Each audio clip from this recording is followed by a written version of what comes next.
পূজ্য ভগবান মহাবীর তথাগত ভগবান বুদ্ধ বিজ্ঞ হওয়া সত্ত্বেও লোকভাষাতে গীতারই সংবাদবাহক। আত্মা সত্য এবং পূর্ণ সংযম দ্বারা আত্মস্থিতি লাভ করা যায়, এই নির্ণয় গীতা শাস্ত্রেরই। বুদ্ধ ওই তত্ত্বকেই সর্বজ্ঞ এবং অবিনাশী পদ বলে গীতার নির্ণয়টিকেই স্বীকার করেছেন।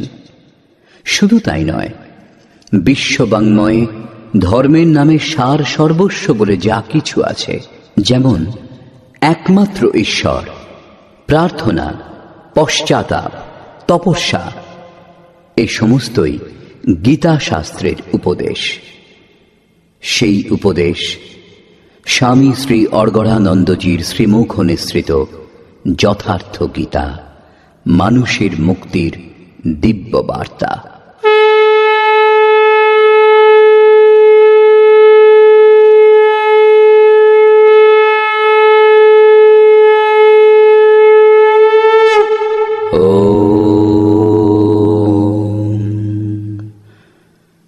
শ্রী পরমাত্মনে নমঃ। যথার্থ গীতা, শ্রীমদ্ ভগবদ গীতা, অথ চতুর্থ অধ্যায়। তৃতীয় অধ্যায়ে যোগেশ্বর শ্রীকৃষ্ণ আশ্বাস দিয়েছিলেন যে দোষ দৃষ্টি মুক্ত হয়ে যিনি শ্রদ্ধাপূর্বক আমার মতানুযায়ী চলবেন, তিনি সকল কর্মবন্ধন থেকে সম্পূর্ণরূপে মুক্ত হয়ে যাবেন। যোগী অর্থাৎ জ্ঞানযোগ এবং কর্মযোগ আমাদের কর্মবন্ধন থেকে মুক্তি দিতে পারে। এই যোগেই যুদ্ধ সঞ্চার নিহিত। বর্তমান অধ্যায়ে তিনি বলেছেন এই যোগের প্রণেতাকে, কিভাবে এর ক্রমিক বিকাশ হয়। শ্রী ভগবান উবাচ,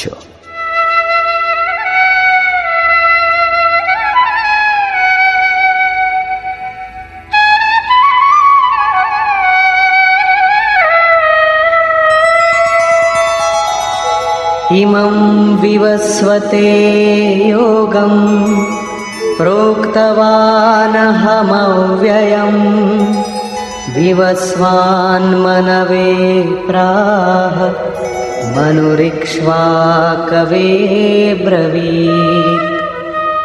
অর্জুন, আমি এই অবিনাশী যোগকল্পের আরম্ভে বিবস্বান অর্থাৎ সূর্যকে বলেছিলাম। বিবস্বান মনুকে এবং মনু ইক্ষ্বাকুকে বলেছিলেন। কে বলেছিলেন? আমি। শ্রীকৃষ্ণ কে ছিলেন? একজন যোগী। তত্ত্বস্থিত মহাপুরুষই এই অবিনাশী যোগকল্পের আরম্ভে অর্থাৎ ভজনের আরম্ভে বিবস্বান অর্থাৎ যে নিশ্চেষ্ট, এরূপ প্রাণীর প্রতি বলেন, শ্বাসে সঞ্চার করে দেন। এই স্থানে সূর্য প্রতীক স্বরূপ, কারণ শ্বাসেই ওই পরম প্রকাশ স্বরূপ বিদ্যমান এবং ওই রূপেই তার প্রকাশ উপলব্ধি করা বিধেয়। বাস্তবিক প্রকাশদাতা অর্থাৎ সূর্য সেই স্থানেই আছেন। এই যোগ অবিনাশী। শ্রীকৃষ্ণ বলেছিলেন এর আরম্ভের নাশ নেই। এই যোগ একবার আরম্ভ করে দিলে পূর্ণত্ব প্রদান করেই শান্ত হয়। দেহের কল্প ঔষধির দ্বারা হয়, কিন্তু ভজনের দ্বারা আত্মার কল্প হয়। ভজনের আরম্ভই আত্মকল্পের আদি। এই সাধন ভজনও মহাপুরুষের কৃপালাভ হলেই করা সম্ভব। মোহনিশায় অচেতন আদি মানব, যাদের মধ্যে ভজনের সংস্কার নেই, যোগ বিষয়ে যারা কোনোদিন চিন্তা পর্যন্ত করেনি, এ ধরনের মানুষও মহাপুরুষের দর্শন মাত্র, তার বাণী শুনে কিছু সেবা সান্নিধ্য করলে যোগের সংস্কার তাদের মধ্যেও সঞ্চার হয়। একেই গোস্বামী তুলসীদাসজি বলেছেন, যে চিতয়ে প্রভু জিন প্রভু হে রে তে সব ভয়ে পরম পদ যোগু। শ্রীকৃষ্ণ বলছেন, এই যোগ আমি আরম্ভে সূর্যকে বলেছিলাম। চক্ষু সূর্য অজায়ত, মহাপুরুষের দৃষ্টি নিক্ষেপ মাত্রই এই যোগের সংস্কার শ্বাসে সঞ্চার হয়। সকলের হৃদয়ে স্বয়ং প্রকাশ সবশ পরমেশ্বরের নিবাস। শ্বাস নিরোধের দ্বারাই এর প্রাপ্তির বিধান। শ্বাসে সংস্কারের সৃজনই হল সূর্যের প্রতি বলা। সময় হলে এই সংস্কারের স্ফুরণ মনে হয়। মনুর প্রতি এই হল সূর্যের বক্তব্য। মনে স্ফুরণ হলে মহাপুরুষের উপদেশের প্রতি ইচ্ছা জাগ্রত হয়। মনে কোনো ভাবের স্ফুরণ হলেই তা লাভ করবার ইচ্ছাও অবশ্যই হয়। মনু ইক্ষ্বাকুকে তাই বলেছিলেন। আগ্রহ জাগবে যে সেই নিয়ত কর্ম করি যা অবিনাশী, যা কর্মবন্ধন থেকে মুক্তি দেবে। যদি এমনই হয় তাহলে করা যাক, এবং এইভাবেই আরাধনাতে তীব্রতা এসে যায়। এই যোগে তন্ময়তা কোন স্তরে গিয়ে পৌঁছয় এই প্রসঙ্গে বলছেন,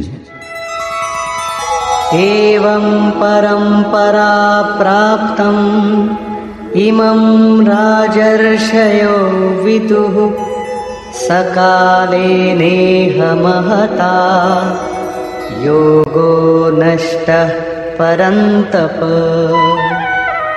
এইরূপ কোন মহাপুরুষ দ্বারা সংস্কার রহিত পুরুষের শ্বাসে, শ্বাস থেকে মনে, মন থেকে ইচ্ছায় এবং ইচ্ছা প্রবল রূপ ধারণ করে ক্রিয়াশীল আচরণের মধ্য দিয়ে এই যোগ ক্রমশ উত্থান করতে করতে রাজর্ষি স্তরে পৌঁছয়।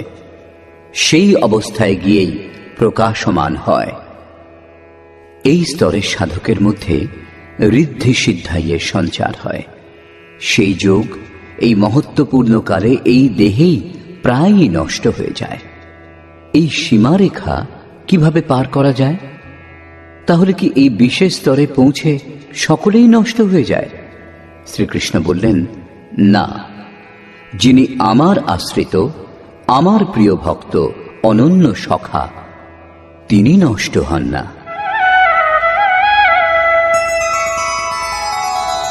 स एवायं मया तेद्य योगः प्रोक्तः पुरातनः भक्तोऽसि मे सखा चेति रहस्यं ह्येतदुत्तमम्। এই পুরাতন যোগ এখন আমি তোমাকে বললাম, কারণ তুমি আমার ভক্ত ও সখা, এবং এই যোগ উত্তম ও রহস্যপূর্ণ।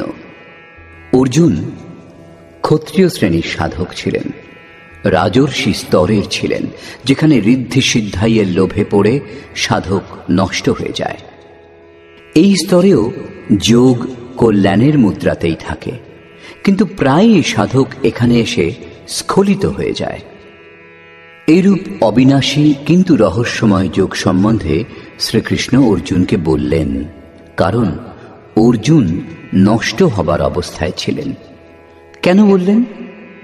এই জন্য যে তুমি আমার ভক্ত, অনন্যভাবে আমার আশ্রিত, প্রিয় এবং সখা। অধ্যায়ের আরম্ভে ভগবান বলেছেন, এই অবিনাশী যোগ সম্বন্ধে কল্পের আরম্ভে আমি সূর্যকে বলেছিলাম। সূর্যের কাছ থেকে মনু এই গীতাই লাভ করেছিলেন। মনু একে নিজের স্মৃতিতে সুরক্ষিত রেখেছিলেন। মনুর কাছ থেকে এই স্মৃতি ইক্ষ্বাকু লাভ করেছিলেন, যা ক্রমশ রাজর্ষিগণ লাভ করেছিলেন। কিন্তু এই মহত্বপূর্ণ কালে যোগ বিলুপ্ত হয়ে গিয়েছিল। সেই পুরাতন স্মৃতি জ্ঞান সম্বন্ধে ভগবান অর্জুনকে বলেছিলেন। সারাংশ হল, মনু যে জ্ঞান লাভ করেছিলেন সেই জ্ঞানই হল এই গীতা শাস্ত্র। মনু বংশানুক্রমে যে জ্ঞান লাভ করেছিলেন তা এই গীতা শাস্ত্র। মনু বংশানুক্রমে এই গীতাই লাভ করেছিলেন। এর অতিরিক্ত আর কোন স্মৃতি তিনি ধারণ করতেন? গীতা জ্ঞান শ্রবণ করার পর অষ্টাদশ অধ্যায়ের শেষে অর্জুন বললেন, আমি স্মৃতি লাভ করেছি যেরূপ মনু লাভ করেছিলেন। অতএব এই শ্রীমদ্ ভগবৎ গীতাই বিশুদ্ধ মনুস্মৃতি। যে পরমাত্মাকে লাভ করতে আমরা ইচ্ছুক, সেই সদ্গুরু পরমাত্মা যখন আত্মা থেকে অভিন্ন হয়ে নির্দেশ দেবেন, তখনই যথার্থ ভজন আরম্ভ হবে। এখানে প্রেরকের স্থানে পরমাত্মা এবং সদ্গুরু একে অন্যের পর্যায়ভুক্ত। যে স্তরে সাধক দাঁড়িয়ে, সেই স্তরে যখন প্রভু স্বয়ং নেমে আসেন, আদেশ নির্দেশ দিতে থাকেন, দিকভ্রান্ত হলে রক্ষা করেন, তখনই মন বশে হয়। মন বস হই তবহি জব প্রেরক প্রভু বরজে।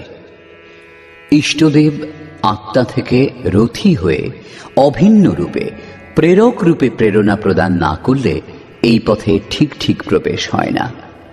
সেই সাধক প্রত্যাশী অবশ্যই, কিন্তু তার কাছে সাধন ভজন কোথায়?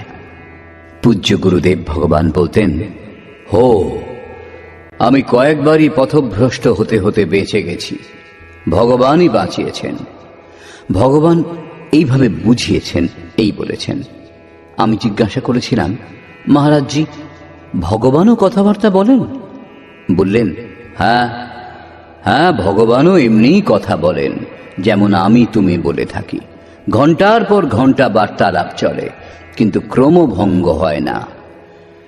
আমি ম্রিয়মান হয়েছিলাম এবং সঙ্গে সঙ্গে আশ্চর্যও হয়ে পড়েছিলাম যে ভগবান কথা বলেন, এটা তো বড় নতুন কথা।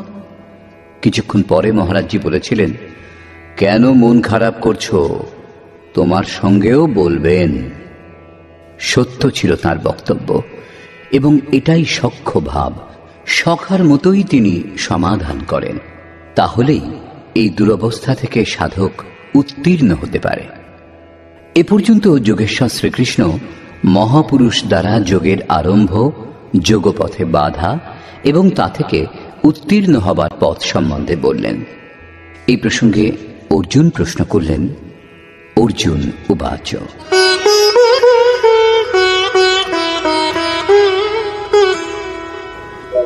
अपरं भवतो जन्म परं जन्म विवस्वतः कथमेतद्विजानीयाम् त्वमादौ प्रोक्तवानिति। ভগবান, আপনার জন্ম অপরম, এখন হয়েছে, এবং আমার মধ্যে শ্বাসের সঞ্চার বহু আগেই হয়েছিল। এই যোগ সম্বন্ধে ভজনের আদিতে আপনিই বলেছিলেন, তা কিরূপে বুঝব? এই প্রসঙ্গে শ্রীকৃষ্ণ মহারাজ বললেন, শ্রী ভগবান উবাচ। বহূনি মে ব্যতীতানি জন্মানি তব চার্জুন তান্যহং বেদ সর্বাণি ন ত্বং বেত্থ পরন্তপ। অর্জুন, আমার এবং তোমার বহু জন্ম এর পূর্বেও হয়েছে। হে পরন্তপ, আমি সেই সকল জানি, কিন্তু তুমি তা জানো না। সাধক জানে না, স্বরূপস্থ মহাপুরুষ জানেন। যিনি অব্যক্ত রূপে স্থিত, তিনি জানেন। তাহলে কি আপনিও আর সকলের মতো জন্মগ্রহণ করেন? শ্রীকৃষ্ণ বললেন, না, স্বরূপ লাভ এবং দেহ লাভ এক নয়। আমার জন্ম এই চোখে দেখা সম্ভব নয়। আমি অজন্মা, অব্যক্ত, শাশ্বত হয়েও এখন দেহের আধারযুক্ত। अवधू जीवत में कर आशा, मुए मुक्ति गुरु कहे स्वार्थी, झूठा दे विश्वासा। দেহ থাকতেই সেই পরম তত্ত্বের স্থিতি লাভ সম্ভব, কিন্তু লেশমাত্র ত্রুটি থাকলেও জন্মগ্রহণ করতে হয়। অর্জুন এখনো শ্রীকৃষ্ণকে নিজের মতোই দেহধারী বলে মনে করছেন। তিনি অন্তরঙ্গ প্রশ্ন করলেন, আপনার জন্ম কি অন্য সকলের মতোই হয়েছে? আপনিও কি দেহগুলি যেভাবে উৎপন্ন হয় সেইভাবেই জন্মগ্রহণ করেছেন? শ্রীকৃষ্ণ বললেন, अजोऽपि सन्नव्ययात्मा भूतानामीश्वरोऽपि सन् प्रकृतिं स्वामधिष्ठाय सम्भवाम्यात्ममायया। আমি বিনাশ রহিত, জন্ম রহিত এবং সমস্ত প্রাণীর প্রাণবায়ুতে সঞ্চারিত হয়েও স্বীয় প্রকৃতিকে বশীভূত করে আত্মমায়া দ্বারা আবির্ভূত হই। একটি মায়া অবিদ্যা, যা প্রকৃতিতে বিশ্বাস এনে দেয়, যা নীচ এবং অধম যোনির কারণ। অন্যটি আত্মমায়া, যা আত্মতত্ত্বকে জানবার সুযোগ এনে দেয়, স্বরূপকে জন্ম দেয়। একেই যোগমায়াও বলে, যার থেকে আমরা পৃথক ওই শাশ্বত স্বরূপের সঙ্গে যুক্ত করে মিলন করিয়ে দেয়। সেই আত্মিক প্রক্রিয়া দ্বারা আমি স্বীয় ত্রিগুণময়ী প্রকৃতিকে বশীভূত করে আবির্ভূত হই। প্রায় লোকে বলে যে ভগবানের অবতার হবে, তখন দর্শন করব। শ্রীকৃষ্ণ বললেন, এমন কিছুই হয় না যে অন্য কেউ দেখতে পাবে। স্বরূপের জন্ম পিণ্ডরূপে হয় না। শ্রীকৃষ্ণ বললেন, যোগ সাধনা দ্বারা, আত্মমায়া দ্বারা নিজের ত্রিগুণময়ী প্রকৃতিকে স্ববশ করে আমি ক্রমশ আবির্ভূত হই। কিন্তু কোন কোন পরিস্থিতিতে? यदा यदा हि धर्मस्य ग्लानिर्भवति भारत अभ्युत्थानमधर्मस्य तदात्मानं सृजाम्यहम्।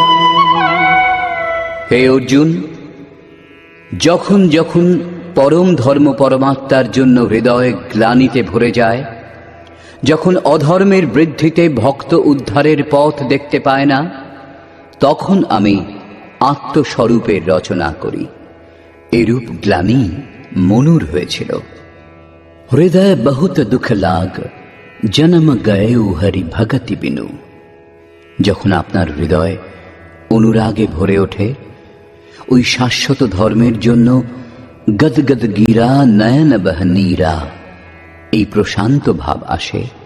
চেষ্টা করেও যখন অনুরাগী ভক্ত অধর্ম থেকে উদ্ধার হতে পারে না, এইরূপ পরিস্থিতিতে আমি স্বরূপের রচনা করি। অর্থাৎ ভগবান কেবল অনুরাগীর জন্যই আবির্ভূত হন। সো কেবল ভগতন হিত লাগি। এই অবতার কোন কোন ভাগ্যবান সাধকের অন্তরে অবতীর্ণ হন? আপনি আবির্ভূত হয়ে কি করেন? परित्राणाय साधूनां विनाशाय च दुष्कृतां धर्म संस्थापनार्थाय संभवामि युगे युगे। অর্জুন, সাধূনাম পরিত্রাণায়, একমাত্র পরমাত্মাই প্রধান সাধনযোগ্য, যাকে লাভ করবার পর সাধনার আর প্রয়োজন থাকে না। সেই সাধনীয় লাভে সাহায্য করে যে বিবেক, বৈরাগ্য, সম, দম ইত্যাদি দৈবী সম্পদগুলি, সেগুলি নির্বিঘ্নে প্রবাহিত করবার জন্য, এবং দুষ্কৃতাম, যাদের মাধ্যমে দোষযুক্ত কার্যগুলি সম্পাদিত হয়, সেই কাম, ক্রোধ, রাগ, দেশাদি বিজাতীয় প্রবৃত্তিসমূহ সমূলে নষ্ট করতে এবং ধর্মকে উত্তম রূপে স্থাপন করতে আমি যুগে যুগে আবির্ভূত হই। যুগের তাৎপর্য এখানে সত্য, ত্রেতা, দাপর যুগ নয়। যুগধর্মের উত্থান পতন মানুষের স্বভাবের ওপর নির্ভর করে। যুগধর্ম চিরকাল ধরে আছে। রামচরিত মানুষে সংকেত দেওয়া হয়েছে, নিত युग धर्म हो ही सबके रे हृदय राम माया के प्रेरे। যুগধর্মের ধারণা সকলের হৃদয়ে সব সময় থাকে। যুগধর্ম অবিদ্যা থেকে নয়, পরন্তু বিদ্যা থেকে উৎপন্ন হয়। রাম মায়ার প্রেরণা থেকেই এটা হয়। রাম মায়াকেই প্রস্তুত শ্লোকে আত্মমায়া বলা হয়েছে। হৃদয়ে রামের স্থিতি প্রদানকারী সেই বিদ্যা রাম দ্বারাই প্রেরিত। তাহলে এখন কি করে জানা যাবে যে কখন কোন যুগ কাজ করছে? এবং তা শুদ্ধ সত্ত্ব সমতা বিজ্ঞানা কৃত প্রভাব প্রসন্ন মন জানা। যখন হৃদয়ে শুদ্ধ সত্ত্বগুণ কার্যরত হয় তখন রাজস এবং তামস দুটি গুণই শান্ত হয়ে যায়, বৈষম্য শেষ হয়ে যায়। যিনি দেশ শূন্য বিজ্ঞানময় হন, অর্থাৎ ইষ্ট নির্দেশ গ্রহণ এবং তার উপর দৃঢ় থাকবার ক্ষমতা অর্জন করে নেন, মনে প্রসন্নতার সঞ্চার হয়, এরূপ যোগ্যতা লাভ হলে তিনি সত্য যুগে প্রবেশ করেন। এইভাবেই অন্য দুটি যুগেরও বর্ণনা করা হয়েছে। तामस बहुत रजो गुण थोरा कलि प्रभाव विरोध चहुओरा। তামসিক গুণ পরিপূর্ণ, কিছু রজগুণ মিশ্রিত, চারিদিকে শত্রুভাব এবং বিরোধ দৃষ্টিগোচর হয়। এরূপ অবস্থাযুক্ত ব্যক্তির হৃদয় কলিযুগীয় জানতে হবে। যখন তমগুণ সক্রিয় হয় তখন মানুষের মধ্যে আলস্য, নিদ্রা এবং প্রমাদের বাহুল্য দেখা যায়। তমগুণী ব্যক্তি কর্তব্য জেনেও তাতে প্রবৃত্ত হতে পারে না, নিষিদ্ধ কর্ম জানার পরেও তা থেকে নিবৃত্ত হতে পারে না। এইভাবে যুগধর্মের উত্থান পতন মানুষের আন্তরিক যোগ্যতার উপর নির্ভর করে। কোন মহাপুরুষ এই যোগ্যতাগুলিকেই 4টি যুগ বলেছেন। কেউ এই 4 যুগকেই 4 বর্ণ বলে থাকেন। কেউ এগুলিকেই অতি উত্তম, উত্তম, মধ্যম এবং নিকৃষ্ট সাধকের 4টি শ্রেণী রূপে চিহ্নিত করেন। প্রত্যেক যুগে ইষ্ট সহায়ক রূপে সঙ্গে থাকেন। হ্যাঁ, উচ্চ শ্রেণীতে অনুকূল সাহায্য বেশি পাওয়া যায় এবং নিম্ন যুগে সহযোগ ক্ষীণ প্রতীত হয়। শ্রীকৃষ্ণ সংক্ষেপে বললেন, সাধ্য বস্তু প্রদান করে বিবেক, বৈরাগ্য ইত্যাদিকে নির্বিঘ্নে প্রবাহিত করবার জন্য এবং দূষণের হেতু কাম, ক্রোধ, রাগ, দেশ ইত্যাদিকে সম্পূর্ণরূপে বিনাশ করবার জন্য এবং পরম ধর্ম পরমাত্মাতে বিবেক বুদ্ধি অচল রাখবার জন্য আমি যুগে যুগে অর্থাৎ প্রত্যেক পরিস্থিতিতে, প্রত্যেক শ্রেণীতে আবির্ভূত হই। কিন্তু হৃদয়ে গ্লানি উৎপন্ন হওয়া আবশ্যক। যতক্ষণ ইষ্ট সম্মতি না দেন ততক্ষণ আপনি বুঝতেই পারবেন না যে কোন কোন বিকার শান্ত হয়েছে এবং কোন কোন বিকার শান্ত হওয়া এখনো বাকি। প্রত্যেক শ্রেণীর যোগ্যতার সঙ্গে ইষ্ট থাকেন। অনুরাগীর হৃদয়ে তিনি প্রকট হন। ভগবান প্রকট হলে সকলেই কি নিশ্চয়ই তার দর্শন করবে? শ্রীকৃষ্ণ বললেন, না।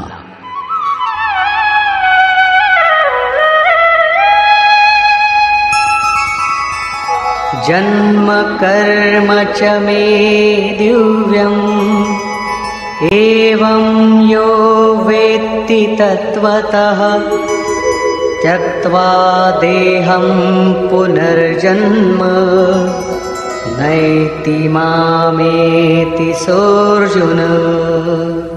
অর্জুন, আমার ওই জন্ম অর্থাৎ গ্লানির সঙ্গে সঙ্গে স্বরূপের রচনা এবং আমার কর্ম অর্থাৎ দুষ্কর্মগুলির কারণ যেগুলি, সেই কারণগুলির নাশ, যে ক্ষমতাগুলির মাধ্যমে সাধ্য বস্তু লাভ হয় সেগুলির নির্দোষ সঞ্চার, ধর্মের স্থিরতা, এই কর্ম এবং জন্ম দিব্য অর্থাৎ অলৌকিক, লৌকিক নয়। এই চর্মচক্ষুর দ্বারা তা দেখা সম্ভব নয়। মন বুদ্ধি দিয়ে অনুমান করা দুরূহ। এত গূঢ় যখন, তখন তাকে দর্শন করেন কারা? কেবল ইয়ো বেত্তি তত্ত্বতঃ অর্থাৎ একমাত্র তত্ত্বদর্শীগণ আমার এই জন্ম এবং কর্ম দেখতে সক্ষম হন। আমাকে সাক্ষাৎ করে তারা পুনর্জন্ম প্রাপ্ত হন না, কারণ আমাকে লাভ করেন। যখন তত্ত্বদর্শী ভগবানের জন্ম এবং কার্য বুঝতে পারেন তখন লক্ষ লক্ষ মানুষ অবতার পুরুষ দেখবার জন্য কেন ভিড় করে? আপনারা কি তত্ত্বদর্শী?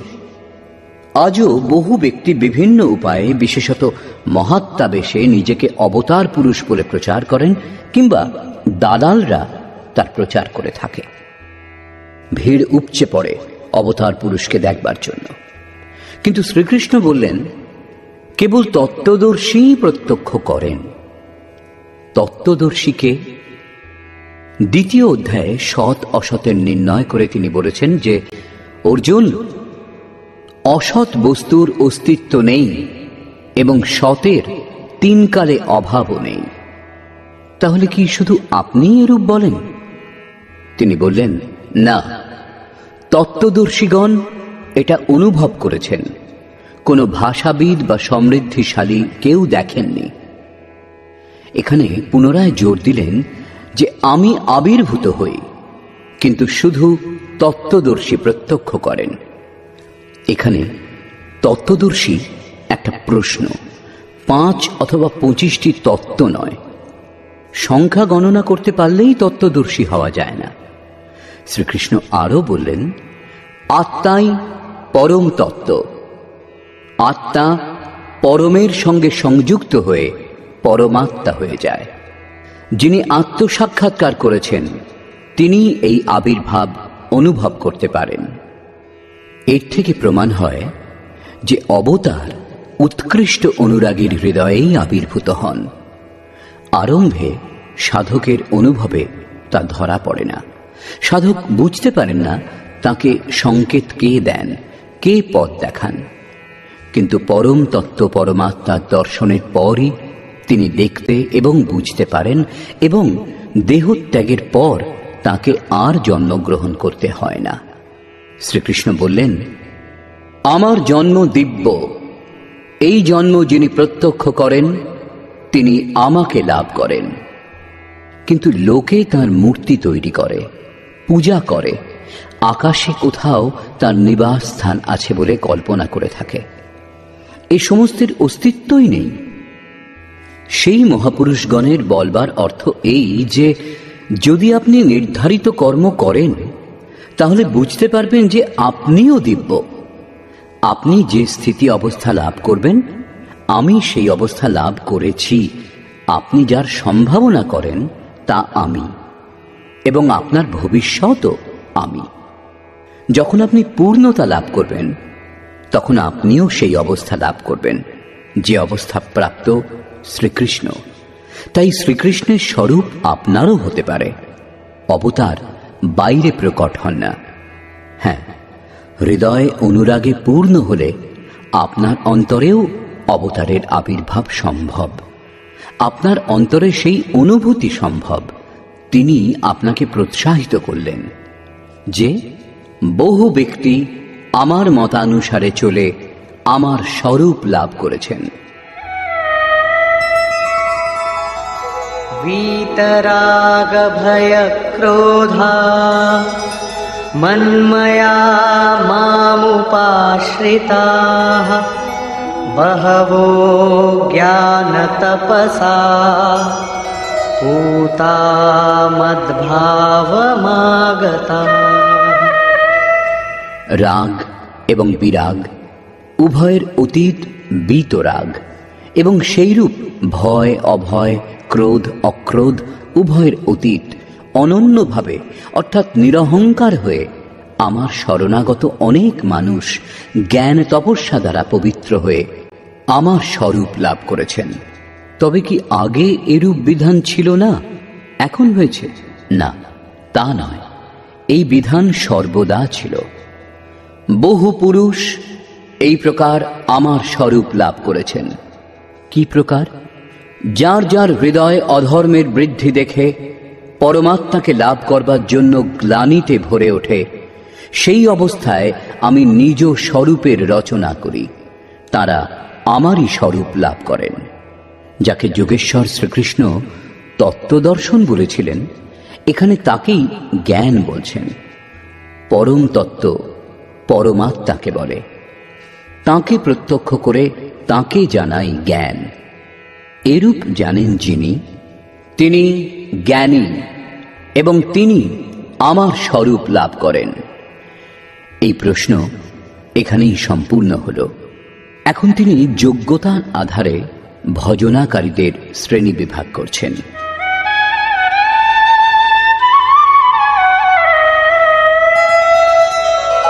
ये यथा मां प्रपद्यन्ते तांस्तथैव भजाम्यहम् मम वर्त्मानुवर्तन्ते मनुष्याः पार्थ सर्वशः। অর্জুন, যিনি যতটুকু নিষ্ঠার সঙ্গে আমার ভজনা করেন, আমিও তাকে সেইভাবেই ভজনা করি, ততটুকুই সহযোগিতা করি। সাধকের শ্রদ্ধাই কৃপারূপে তাঁর ওপর বর্ষিত হয়। এই রহস্য উপলব্ধি করে জ্ঞানী ব্যক্তি পূর্ণ সমর্পণের সঙ্গে আমার মত অনুযায়ী কর্মে রত থাকেন। আমি যেমন আচরণ করি, আমার প্রিয় ভক্তগণও সেই আচরণ করেন। আমি যা করাই তাই তাঁরা করেন। ভগবান কিরূপে ভজনা করেন? তিনি রথীর দায়িত্ব নিয়ে নেন, সঙ্গে সঙ্গে থাকেন, এটাই তাঁর ভজনা। কলুষ সৃষ্টির কারণ নাশ করবার জন্য তিনি সদাই প্রস্তুত থাকেন। যে যে সদ্গুণের সাহায্যে আমরা সত্যে অনুপ্রবেশ করতে পারি, সেই সেই সদ্গুণ রক্ষা করবার জন্য তিনি এগিয়ে আসেন। যতক্ষণ ইষ্টদেব হৃদয়ে থেকে রথী না হন এবং প্রতি পদক্ষেপে সাবধান না করেন, ততক্ষণ কোনো ভজনাকারী হাজার চোখ বুজে প্রয়াস করলেও প্রকৃতির এই দ্বন্দ্ব থেকে তিনি পার হতে পারেন না। কি করে বুঝবেন যে তিনি কত দূর পথ পর্যন্ত এগিয়েছেন, কতটুকুই বা বাকি? ইষ্টই আত্মা থেকে অভিন্ন হয়ে তাকে পথ দেখান যে তুমি এখানে এইভাবে করো, এইভাবে চলো। এইভাবে প্রকৃতির বাধা বিঘ্ন সরিয়ে ধীরে ধীরে এগিয়ে দিয়ে স্বরূপে প্রবেশ দিয়ে দেন। ভজন সাধকই করেন, কিন্তু তিনি যে দূরত্ব অতিক্রম করতে সক্ষম হন সেটা ইষ্টের দান। এইরূপ জেনে সকলেই সর্বতোভাবে আমার অনুসরণ করেন। তারা কিরূপ আচরণ করেন?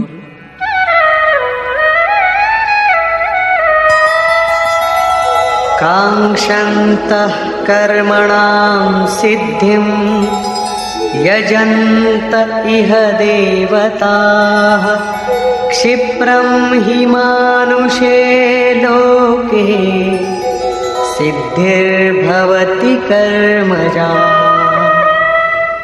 সেই পুরুষ এই দেহে কর্মে সাফল্য কামনা করে অন্যান্য দেবতার পূজা করেন।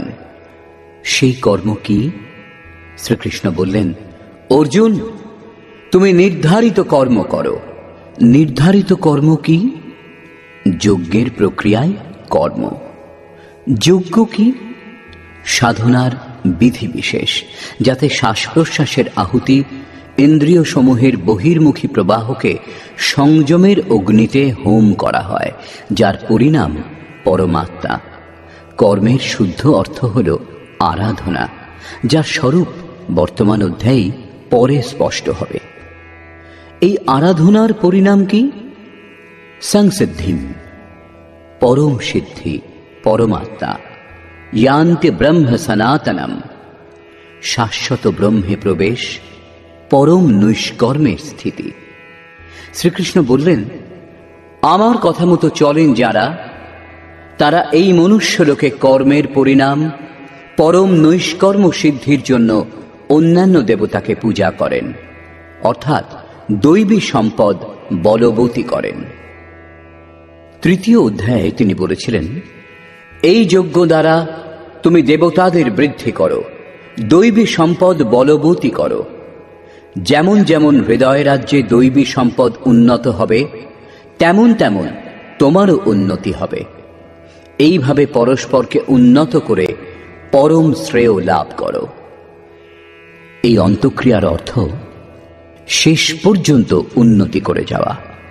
এরই ওপর জোর দিয়ে শ্রীকৃষ্ণ বললেন, আমার আনুকূল্যে যে মনুষ্য কর্মে সিদ্ধি প্রার্থনা করেন, আচরণ করেন, দৈবী সম্পদ দৃঢ় করেন, যার দ্বারা সেই নৈষ্কর্ম সিদ্ধি শীঘ্রই লাভ হয়, তিনি অসফল হন না, সফলই হন। শীঘ্রের তাৎপর্য কি? কর্মে প্রবৃত্ত হওয়ার সঙ্গে সঙ্গেই কি এই পরম সিদ্ধি লাভ হয়? শ্রীকৃষ্ণ বলছেন, না, এই সোপানে ওঠার বিধান ক্রমে ক্রমে। কেউ লাভ দিয়ে ভাবাতীত ধ্যানে পৌঁছে যাবে এমন অলৌকিক ক্রিয়া সম্ভব নয়।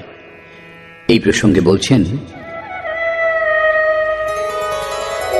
চাতুর্বর্ণ্যম ময়া সৃষ্টম গুণকর্ম বিভাগশঃ তস্য কর্তারমপি মাম বিদ্য কর্তারমব্যয়ম।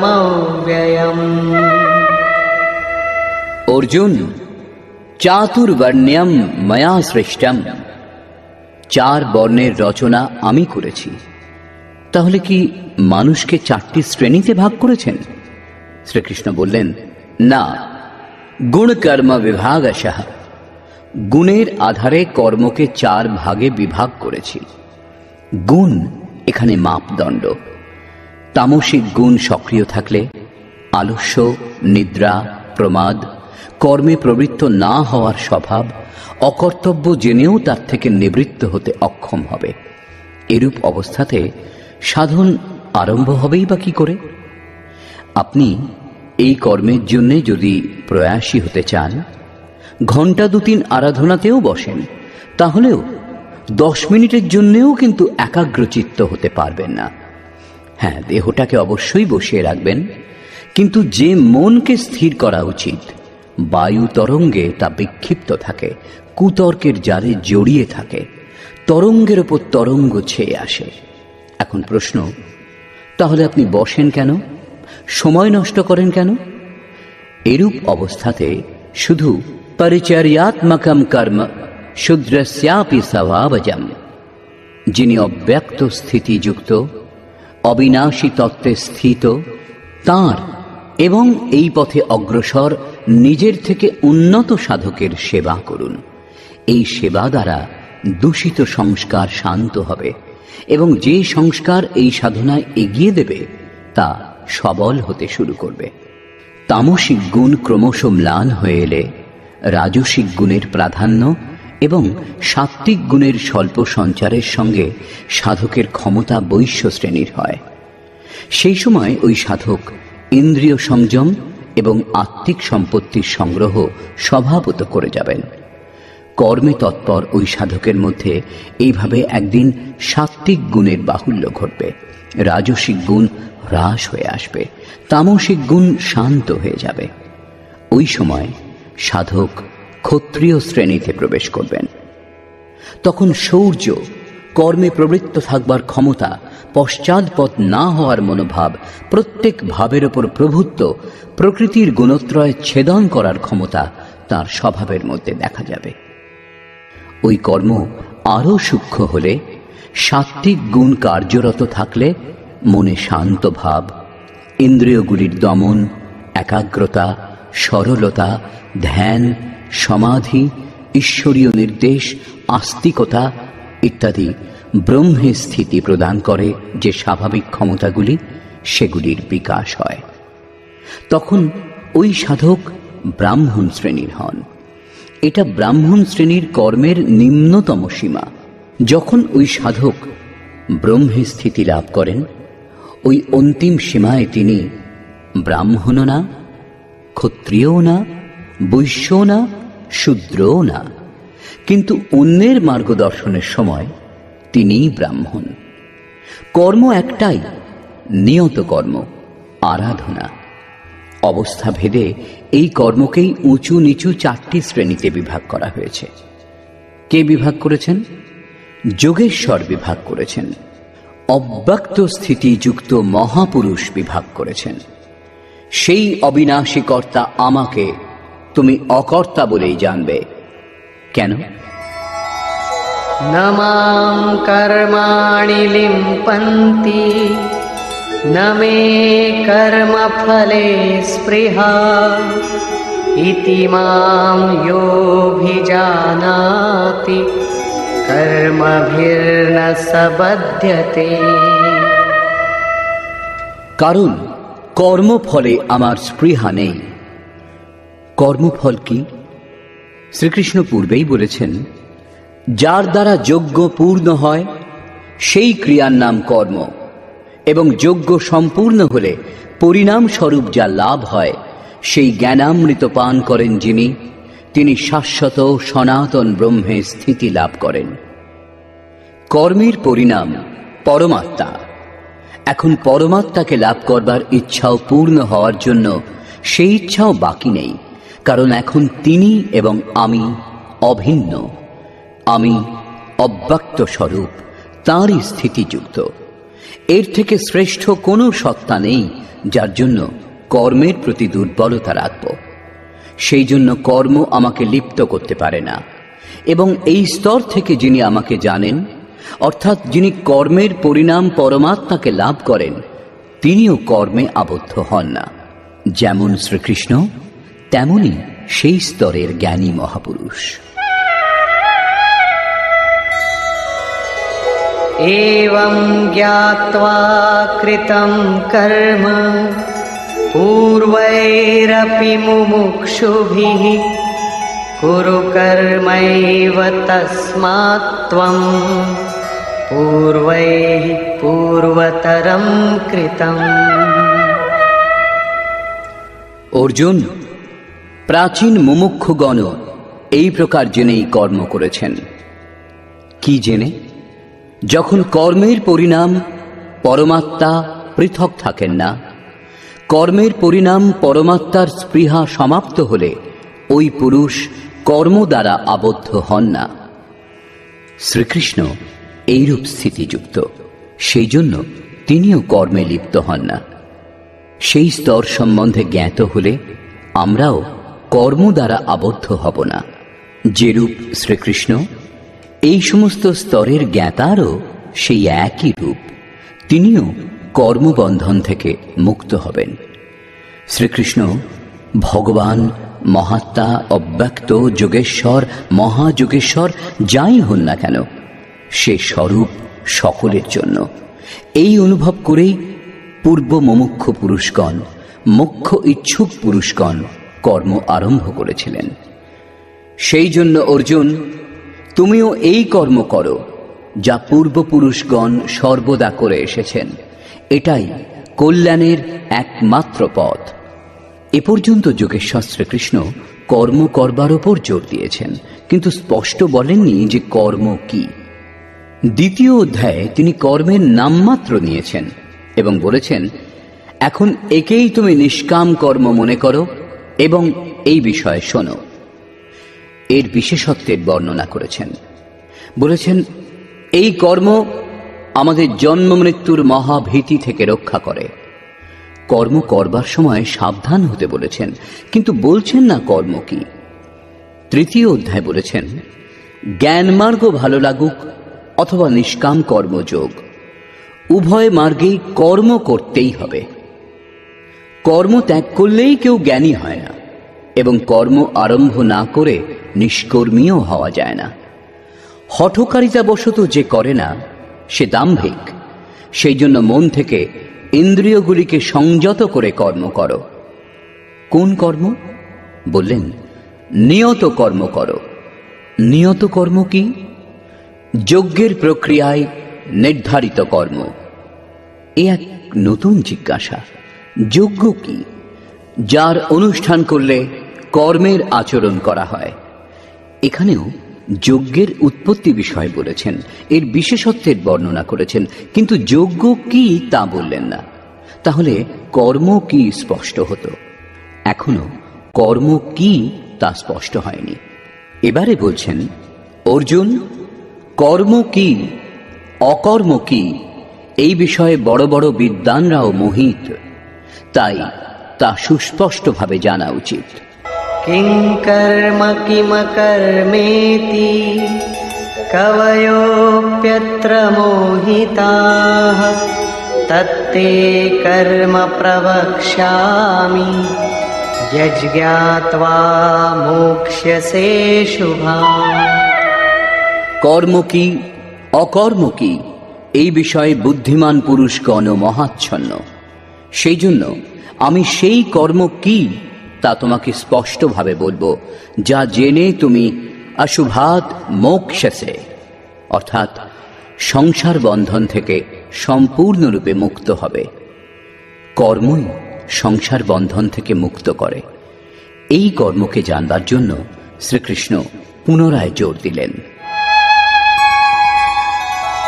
কর্মণো হ্যপি বোদ্ধব্যম বোদ্ধব্যম চ বিকর্মণঃ অকর্মণশ্চ বোদ্ধব্যম গহনা কর্মণো গতিঃ।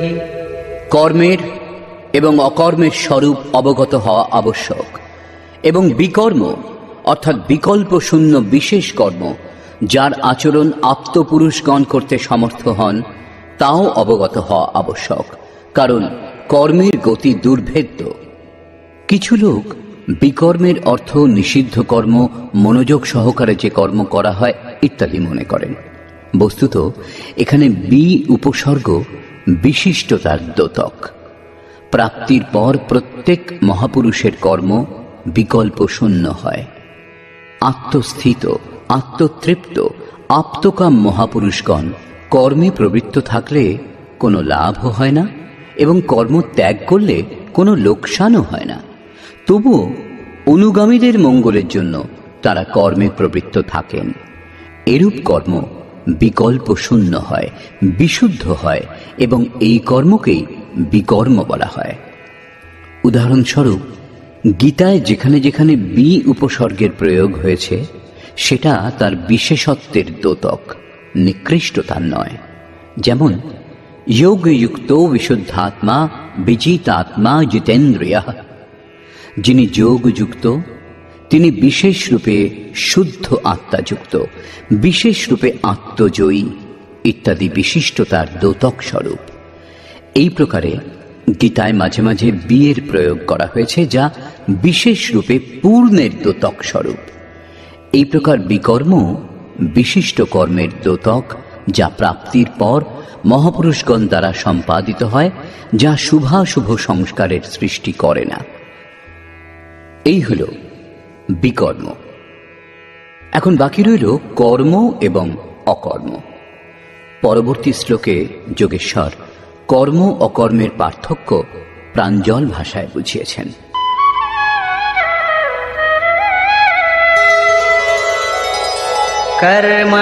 কর্মণ্যকর্ময়ঃ পশ্যেদ অকর্মণি চ কর্ময়ঃ স বুদ্ধিমান মনুষ্যেষু সযুক্তঃ কৃৎস্ন কর্মকৃৎ।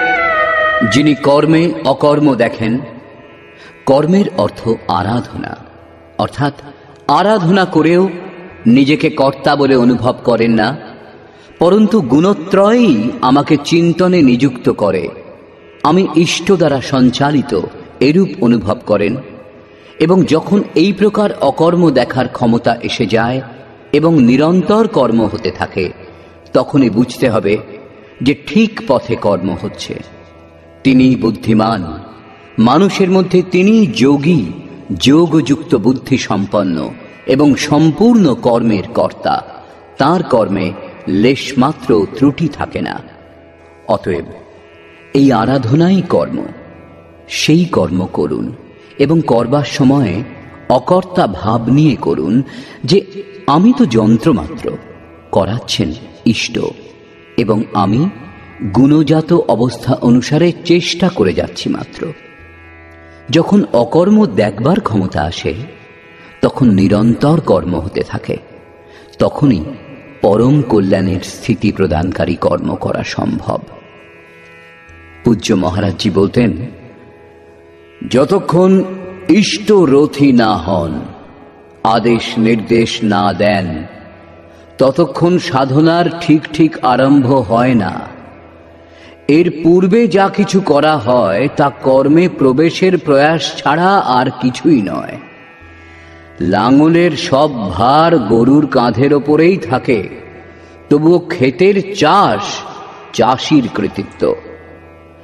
এইরূপ সাধনের সব ভার সাধকের ওপরেই থাকে, কিন্তু বাস্তবিক সাধক ইষ্ট, যিনি সঙ্গে থেকে পথ প্রদর্শন করেন। ইষ্টের ইঙ্গিত ব্যতীত আপনি বুঝতেই পারবেন না আপনি কত দূরে গিয়েছেন, প্রকৃতিতে ভ্রান্ত নাকি পরমাত্মার দিকে এগিয়ে যাচ্ছেন। এই প্রকার ইষ্টের নির্দেশে যে সাধক এই আত্মিক পথে অগ্রসর হন, নিজেকে অকর্তা ভেবে নিরন্তর কর্ম করেন, তিনিই বুদ্ধিমান, তিনিই যথার্থ জ্ঞানী, তিনি যোগী। প্রশ্ন স্বাভাবিক যে কর্ম কি সর্বদাই করতে হবে, নাকি তা কখনো সম্পূর্ণও হবে? শ্রীকৃষ্ণের মত অনুসারে যা কিছু করা হয় তা কর্ম নয়, পূর্ব নির্ধারিত ক্রিয়াই কর্ম। নিয়তম কুরু কর্ম ত্বম। অর্জুন, তুমি নির্ধারিত কর্ম করো। নির্ধারিত কর্ম কি? বললেন, যজ্ঞার্থাৎ কর্মণো অন্যত্র লোকোয়ম কর্মবন্ধনঃ। যজ্ঞকে কার্যরূপ দেওয়াই কর্ম। তাহলে এছাড়া যা কিছু করা হয় সে সমস্ত কি কর্ম নয়?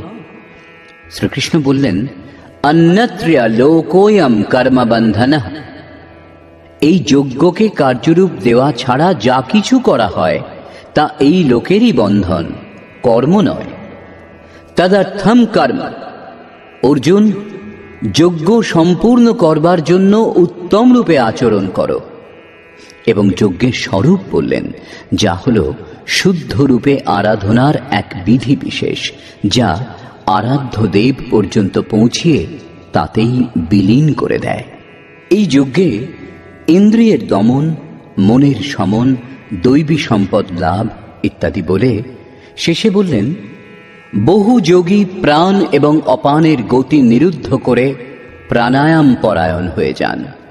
এরূপ অবস্থাতে অন্তরে কোনো সংকল্প জাগে না, বাইরের জগতের ঘটনা মনে রেখাপাত করতে পারে না। এইরূপ স্থিতিতে চিত্তকে সম্পূর্ণরূপে নিরুদ্ধ করে সেই নিরুদ্ধ চিত্তের বিলয়কালে সেই পুরুষ ইয়ান্তে ব্রহ্ম সনাতনম, শাশ্বত সনাতন ব্রহ্মে প্রবেশ করেন। এই সমস্তই যজ্ঞ, যাকে কার্যরূপ দেওয়ার নাম কর্ম। অতএব কর্মের শুদ্ধ রূপ আরাধনা।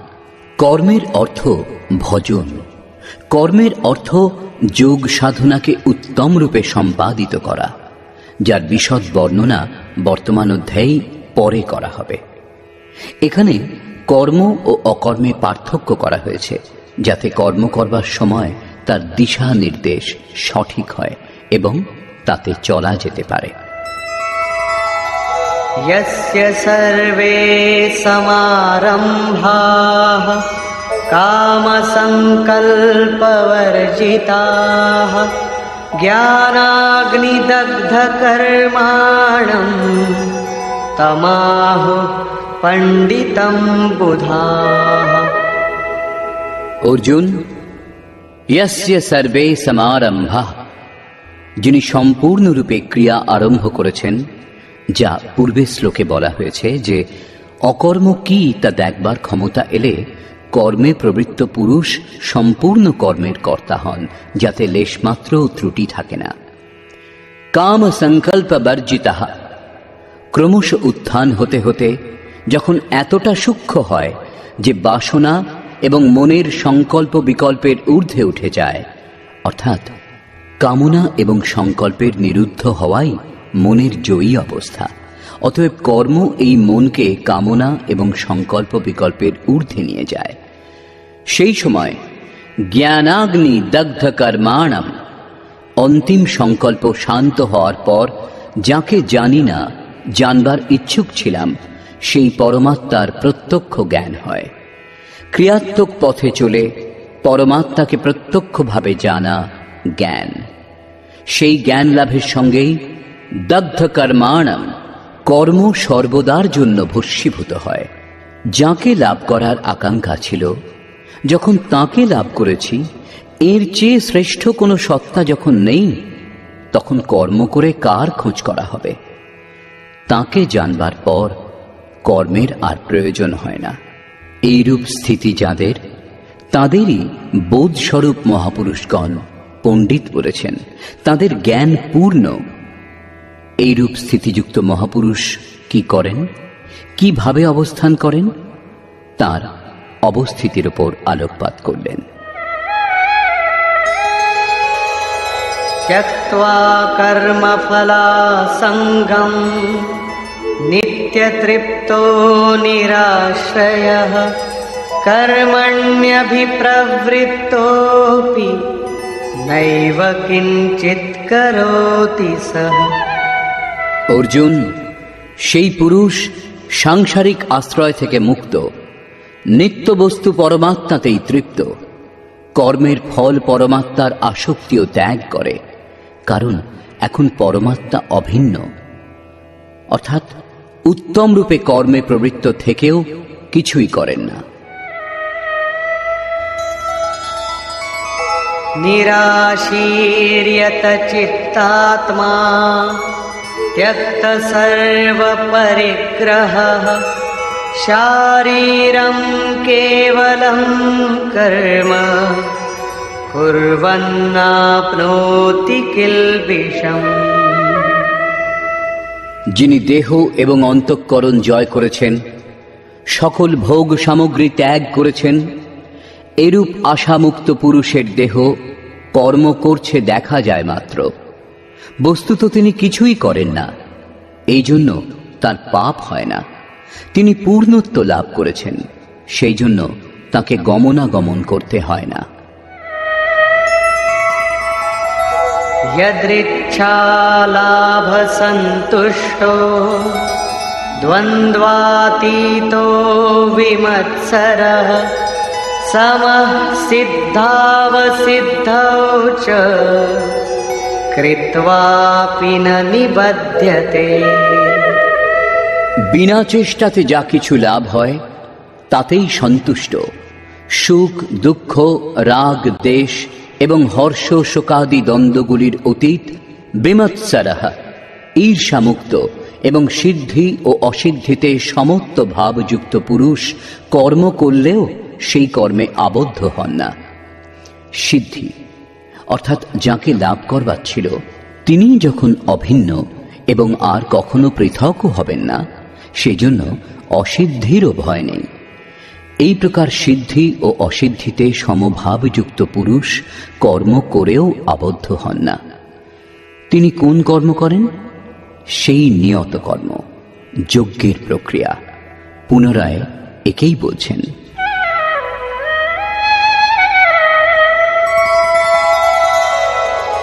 गतसङ्गस्य मुक्तस्य ज्ञानावस्थितचेतसः यज्ञायाचरतः कर्म समग्रं प्रविलीयते। অর্জুন, যজ্ঞায়াচরতঃ কর্ম, যজ্ঞের আচরণই কর্ম এবং সাক্ষাৎকারকেই জ্ঞান বলে। এই যজ্ঞের আচরণ করে সাক্ষাৎকারের পরে জ্ঞানে স্থিত, সঙ্গদোষ এবং আসক্তি মুক্ত মুক্ত পুরুষের সমস্ত কর্ম উত্তম রূপে বিলীন হয়। সেই কর্মের কোনো পরিণাম নেই, কারণ কর্মের ফল পরমাত্মা এবং তিনি এখন অভিন্ন। ফলে আর কি ফল হবে? সেই জন্য ওই মুক্ত পুরুষগণের নিজের জন্য কর্মের প্রয়োজন হয় না। তবুও লোক সংগ্রহের জন্য তারা কর্ম করেন এবং কর্মে প্রবৃত্ত থেকেও তারা কর্মে লিপ্ত হন না। কর্ম করলেও তাতে লিপ্ত হন না কেন? এই প্রসঙ্গে বলছেন,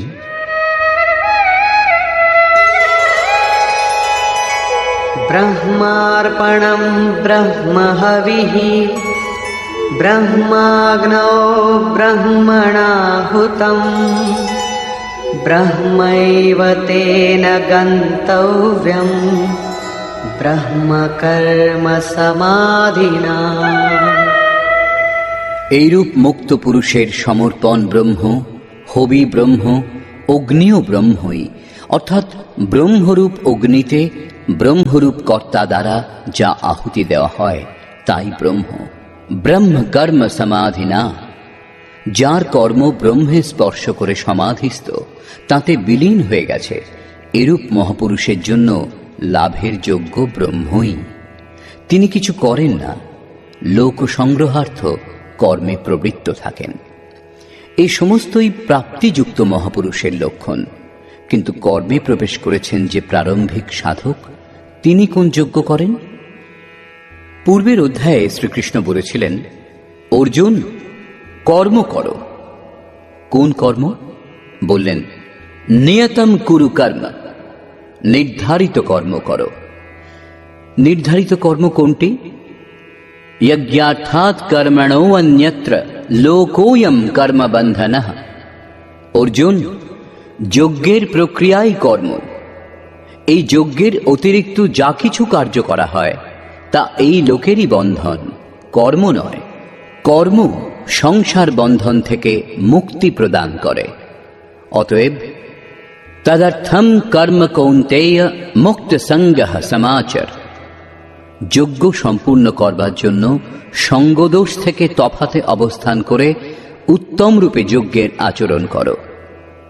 এখানে এক নূতন প্রসঙ্গের অবতারণা করলেন, যে সেই যজ্ঞ কি যার অনুষ্ঠান করলে কর্ম সম্পূর্ণতার পথে এগিয়ে যাবে। তিনি কর্মের বিশেষত্বের উপর জোর দিলেন। বললেন, যজ্ঞের উৎপত্তি হল কোত্থেকে, যজ্ঞ থেকে আমরা কি ফল লাভ করি। বৈশিষ্ট্যের বর্ণনা করেছেন, কিন্তু যজ্ঞ কি তা এখনো বললেন না। এখন সেই যজ্ঞকেই এখানে স্পষ্ট করছেন।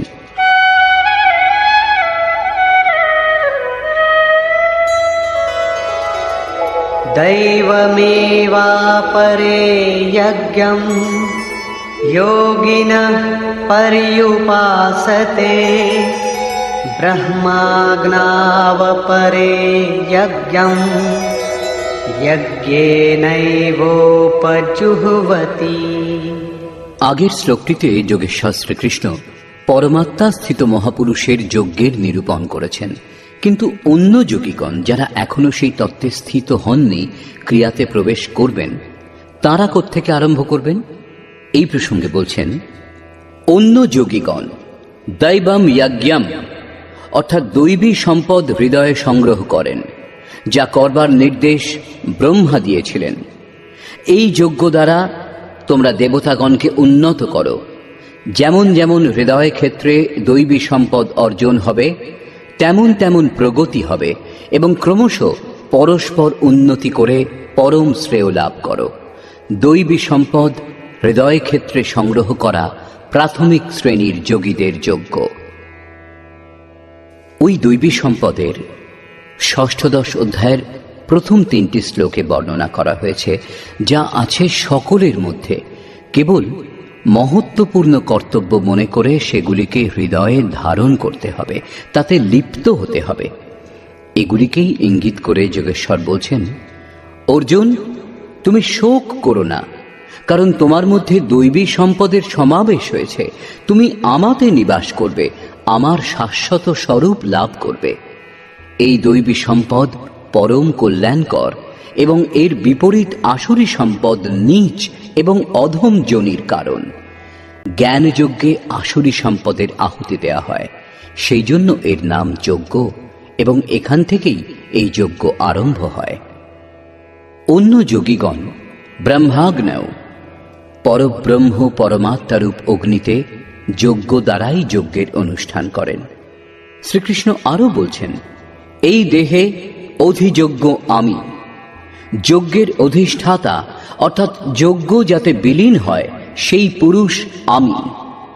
শ্রীকৃষ্ণ যোগী, সদ্গুরু ছিলেন। এই প্রকার অন্য যোগীগণ ব্রহ্মরূপ অগ্নিতে যজ্ঞ অর্থাৎ যজ্ঞ স্বরূপ সদ্গুরুকে উদ্দেশ্য করে যজ্ঞের অনুষ্ঠান করেন। সারাংশত সদ্গুরুর স্বরূপের ধ্যান করেন। শ্রোত্রাদীনীন্দ্রিয়াণ্যন্যে संयमाग्निषु जुह्वति शब्दादीन् विषयानन्य इन्द्रियाग्निषु जुह्वति।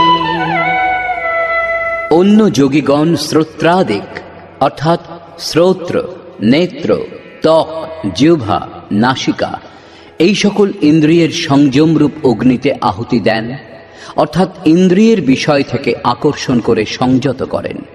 এখানে আগুন জ্বলে না। আগুনে যেমন প্রত্যেকটি বস্তু ভস্মীভূত হয়, সেইরূপ সংযম এক প্রকার আগুন, যা ইন্দ্রিয় সমূহের বহির্মুখী প্রবাহ দগ্ধ করে।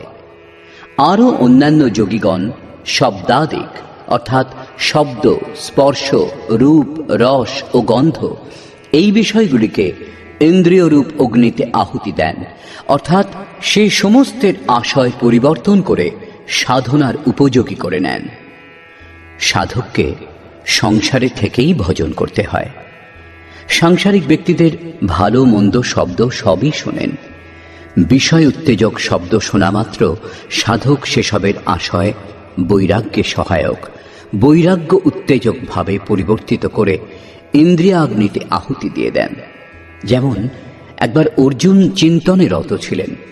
অকস্মাৎ তার কর্ণকুহরে সঙ্গীত লহরী প্রতিধ্বনিত হল। মাথা তুলে দেখলেন উর্বশী দাঁড়িয়ে, যে বেশ্যা ছিল। সকলেই তার রূপে মুগ্ধ ছিল, কিন্তু অর্জুন তাকে স্নেহ দৃষ্টিতে মাতৃবৎ দেখলেন। এইভাবে দেখা মাত্র শব্দ ও রূপে বিকৃত করে যে বিকারগুলি, সেগুলি ইন্দ্রিয়ের অন্তরালে বিলীন হয়ে গিয়েছিল। এখানে অগ্নি ইন্দ্রিয়। অগ্নিতে যেমন যে কোনো বস্তু ভস্মীভূত হয়, সেই প্রকার আশয় পরিবর্তন করে ইষ্টের অনুকূল করে নিলে বিষয় উত্তেজক রূপ, রস, গন্ধ, স্পর্শ ও শব্দ ভস্ম হয়ে যায়। সাধকের মনে কুপ্রভাব পড়ে না। সাধক এই শব্দাদিকে রুচি দেখান না, এগুলি গ্রহণ করেন না। এই শ্লোকগুলিতে অপরে, অন্যে এইসব শব্দ একজন সাধকেরই উঁচু নিচু অবস্থা বিশেষ, যজ্ঞকর্তার উঁচু নিচু স্তর। অপরের তাৎপর্য পৃথক পৃথক যজ্ঞ নয়।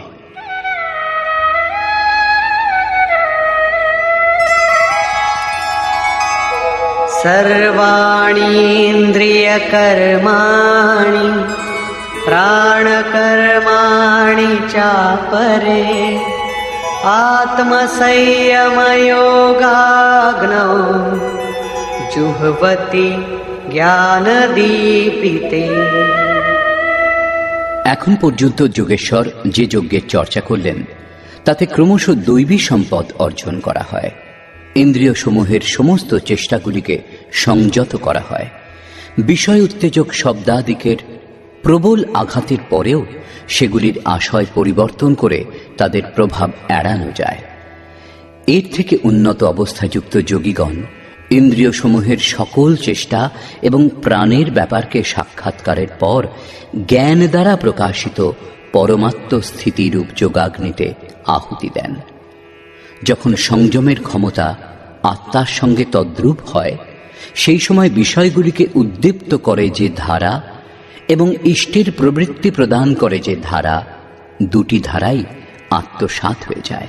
পরমাত্মাতে স্থিতি লাভ হয়, যজ্ঞের পরিণাম দৃষ্টিগোচর হয়। এই হল যজ্ঞের পরাকাষ্ঠা। যে পরমাত্মা লাভের ইচ্ছা ছিল, যখন তাঁতেই স্থিতি লাভ হয়েছে, তখন আর বাকি রইল কি? পুনরায় যোগেশ্বর যজ্ঞের বিশদ বর্ণনা করলেন।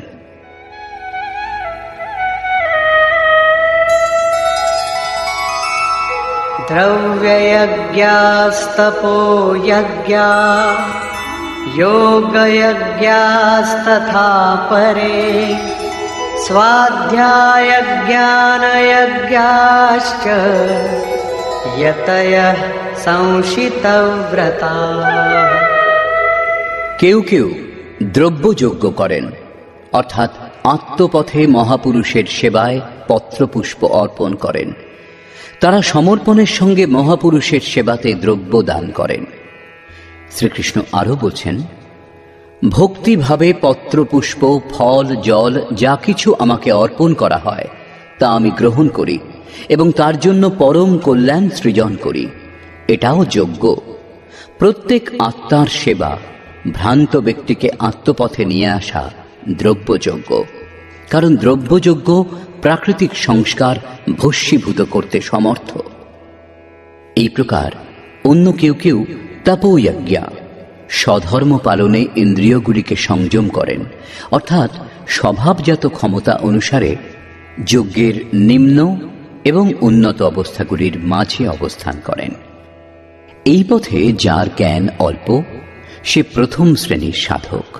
শূদ্র পরিচর্যা দ্বারা, বৈশ্য দৈবী সম্পদ সংগ্রহ দ্বারা, ক্ষত্রিয় কাম ক্রোধাদির উন্মূলন দ্বারা এবং ব্রাহ্মণ ব্রহ্মে প্রবেশের যোগ্যতা স্তর থেকে ইন্দ্রিয় সমূহ সংযত করেন। একই পরিশ্রম সকলকেই করতে হয়। বাস্তবে যজ্ঞ একটাই, অবস্থা অনুসারে উঁচু নিচু শ্রেণী পার হতে থাকে। পূজ্য মহারাজজি বলতেন, মনের সঙ্গে ইন্দ্রিয়গুলি এবং শরীরকে লক্ষ্যের অনুরূপ সংযত করাকেই তপ বলে। এরা লক্ষ্য থেকে দূরে পালাবে, এদের সংযত করে সেই দিকেই নিযুক্ত করো। অনেক পুরুষ যোগ যজ্ঞের আচরণ করেন। প্রকৃতিতে দিগ্ভ্রান্ত আত্মার প্রকৃতি থেকে পরমাত্মার সঙ্গে মিলনের নাম যোগ। যোগের পরিভাষা পরিস্ফুট হয়েছে ৬ষ্ঠ অধ্যায়ের ২৩ সংখ্যক শ্লোকে। সামান্যত দুটি বস্তুর মিলনকে যোগ বলা হয়। তাহলে কাগজের সঙ্গে কলম, থালা, টেবিল ঘনিষ্ঠভাবে থাকলে একে কি যোগ বলা যেতে পারে? না, এ সমস্ত পঞ্চভূতে নির্মিত পদার্থ, একটাই, দুটো নয়। দুই হল প্রকৃতি ও পুরুষ। প্রকৃতিতে স্থিত আত্মা নিজেরই শাশ্বত রূপ পরমাত্মাতে স্থিতি লাভ করে, তখন প্রকৃতি পুরুষে বিলীন হয়ে যায়, তাকেই যোগ বলে। অতএব অনেক পুরুষ এই মিলনে সহায়ক সম, দম ইত্যাদি নিয়মগুলির উত্তম রূপে আচরণ করেন। যোগ যজ্ঞের কর্তা এবং অহিংসাদি তীক্ষ্ণ ব্রতগুলির সঙ্গে সংযুক্ত যত্নশীল পুরুষ স্বাধ্যায় জ্ঞান যজ্ঞাশ্চ, নিজের অধ্যয়ন স্বরূপের অধ্যয়ন করেন। তিনি জ্ঞানযজ্ঞের কর্তা। এখানে যোগের অঙ্গগুলি যম, নিয়ম, আসন, প্রাণায়াম, প্রত্যাহার, ধারণা, ধ্যান এবং সমাধি ইত্যাদিকে অহিংসাদি তীক্ষ্ণ ব্রতগুলির দ্বারা নির্দিষ্ট করা হয়েছে। অনেকেই স্বাধ্যায় করেন। বই পড়া স্বাধ্যায়ের আরম্ভিক স্তর।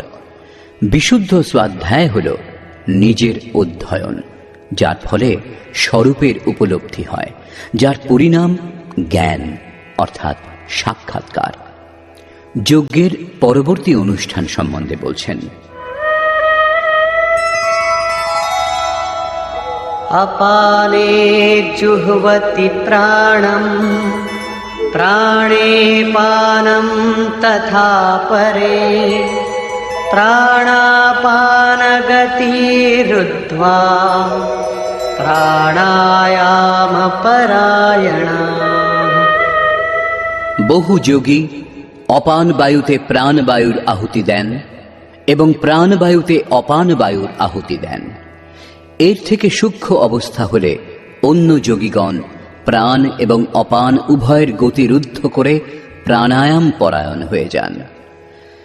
যাকে শ্রীকৃষ্ণ প্রাণ অপান বলছেন, তাকেই মহাত্মা বুদ্ধ অনাপান বলেছেন। একেই তিনি শ্বাস প্রশ্বাস বলেছেন। প্রাণ সেই শ্বাসকে বলে যা আপনি গ্রহণ করেন, এবং অপান সেই শ্বাসকে বলে যা ত্যাগ করেন। এটা যোগীগণ অনুভব করেছেন যে আপনি শ্বাসের সঙ্গে বাহ্য বায়ুমণ্ডলের সংকল্পও গ্রহণ করেন এবং প্রশ্বাসে আন্তরিক ভালো মন্দ চিন্তনের তরঙ্গ ত্যাগ করেন। বাহ্য কোনো সংকল্প গ্রহণ না করা প্রাণের আহুতি, এবং অন্তরে সংকল্প জাগ্রত না হতে দেওয়াকে অপানের আহুতি বলে। অন্তরে সংকল্পের স্ফুরণ যেন না হয় এবং বাহ্য জগতের কোনো চিন্তা অন্তরে যাতে ক্ষোভ উৎপন্ন করতে না পারে। এই প্রকার প্রাণ এবং অপান উভয়ের গতির মধ্যে সামঞ্জস্য স্থাপিত হলে প্রাণের আয়াম অর্থাৎ নিরুদ্ধ হয়। একেই প্রাণায়াম বলে। এই হল মনকে জয় করা। প্রাণের গতিরুদ্ধ করা, মনের গতিরুদ্ধ করা একই কথা। প্রত্যেক মহাপুরুষ এই প্রকরণটি নিয়েছেন। বেদে উল্লেখ করা হয়েছে চত্বারি বাক পারমিতা পদানি। এ বিষয়ে পূজ্য মহারাজজি বলতেন, হো, একটা নামকেই 4টি শ্রেণীতে জপ করা হয়, যেমন বৈখরী, মধ্যমা, পশ্যন্তী এবং পরা। বৈখরী অর্থাৎ যা ব্যক্ত হয়, নামের উচ্চারণ এতে এমনভাবে হয় যে জপকর্তা ছাড়াও আশেপাশে কেউ থাকলে তিনিও শুনতে পাবেন। মধ্যমা অর্থাৎ মধ্যম স্বরে জপ, জপকর্তা ছাড়া আর কেউ শুনতে পাবেন না। এই উচ্চারণ কণ্ঠ থেকে উদ্ভূত হয়, ধীরে ধীরে নামের এক টানের সাহায্যে তন্ময়তা চলে আসে। সাধনা আরও সূক্ষ্ম হবার পর পশ্যন্তী অর্থাৎ নাম দেখবার ক্ষমতা চলে আসে।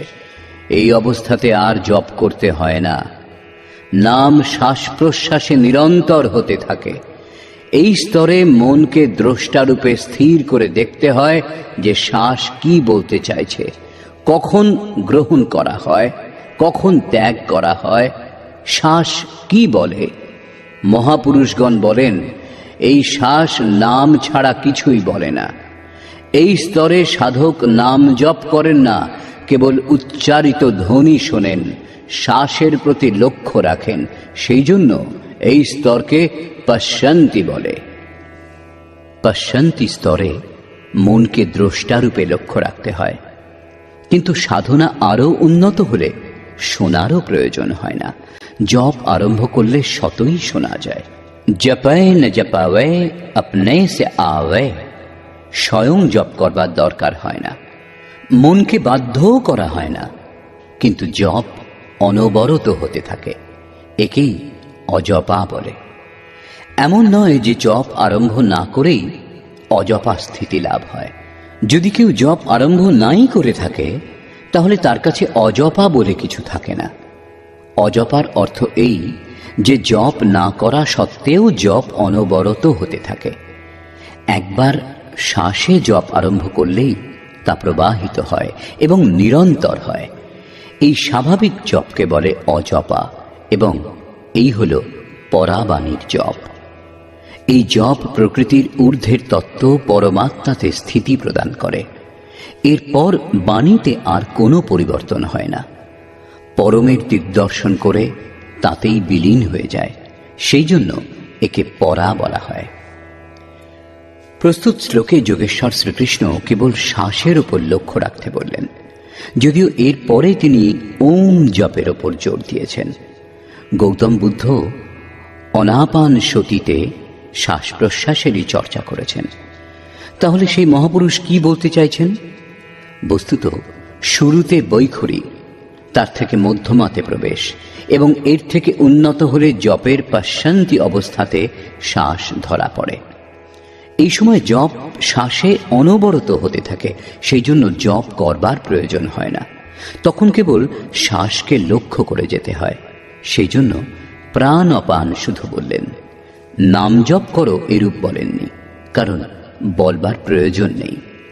যদি বলেন তাহলে পথভ্রষ্ট হয়ে নিম্ন শ্রেণীগুলিতেই ঘোরাফেরা করতে থাকবে।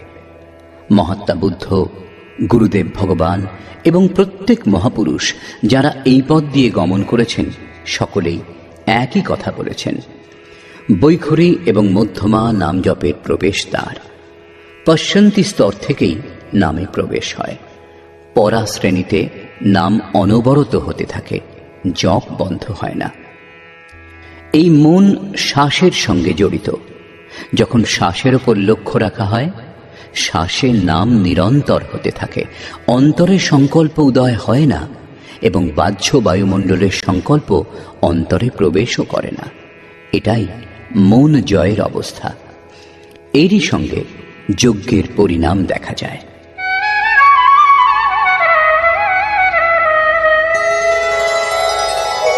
अपरे नियताहाराः प्राणान् प्राणेषु जुह्वति सर्वेऽप्येते यज्ञविदो यज्ञक्षपितकल्मषाः। অন্য যারা নিয়মিত আহার করেন তারা প্রাণকে প্রাণেই আহুতি দেন। পূজ্য মহারাজজি বলতেন, যোগীর আহারে নিয়ন্ত্রণ, আসন দৃঢ় এবং নিদ্রাতে কঠোরভাবে নিয়ন্ত্রণ হওয়া উচিত। আহার বিহারের উপর নিয়ন্ত্রণ একান্ত আবশ্যক। এরূপ বহু যোগী প্রাণকে প্রাণেই আহুতি দেন, অর্থাৎ শ্বাস গ্রহণকেই লক্ষ্য করেন, প্রশ্বাসে লক্ষ্য রাখেন না। শ্বাস গ্রহণের সময় ওম শোনেন, পুনরায় শ্বাস গ্রহণের সময়ও ওম শোনেন। এই প্রকার যজ্ঞ দ্বারা যাদের সমুদয় পাপ নষ্ট হয়েছে, সেই সকল পুরুষ যজ্ঞের জ্ঞাতা। এখন যজ্ঞের পরিণাম বলছেন।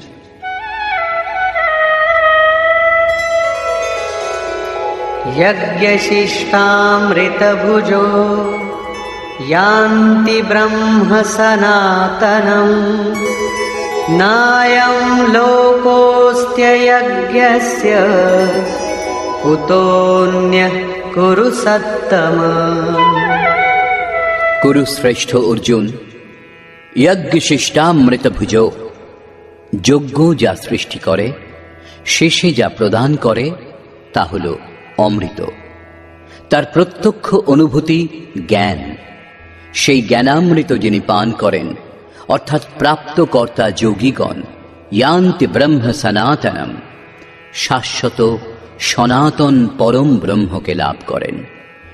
যজ্ঞ সম্পূর্ণ হওয়ার সঙ্গে সঙ্গে সনাতন পরব্রহ্মে স্থিতি প্রদান করে। যজ্ঞের অনুষ্ঠান না করলে কি কোনো আপত্তি আছে? শ্রীকৃষ্ণ বলছেন, যজ্ঞ রহিত পুরুষ পুনরায় এই মনুষ্যলোক অর্থাৎ মানব দেহ লাভ করে না। তাহলে অন্য লোকে কি সুখ পাওয়া যাবে? তার জন্য তির্যক যোনি সকল সুরক্ষিত, এর বেশি কিছুই নয়। অতএব যজ্ঞ করা নিতান্ত আবশ্যক। যজ্ঞ মানুষ মাত্রের জন্য।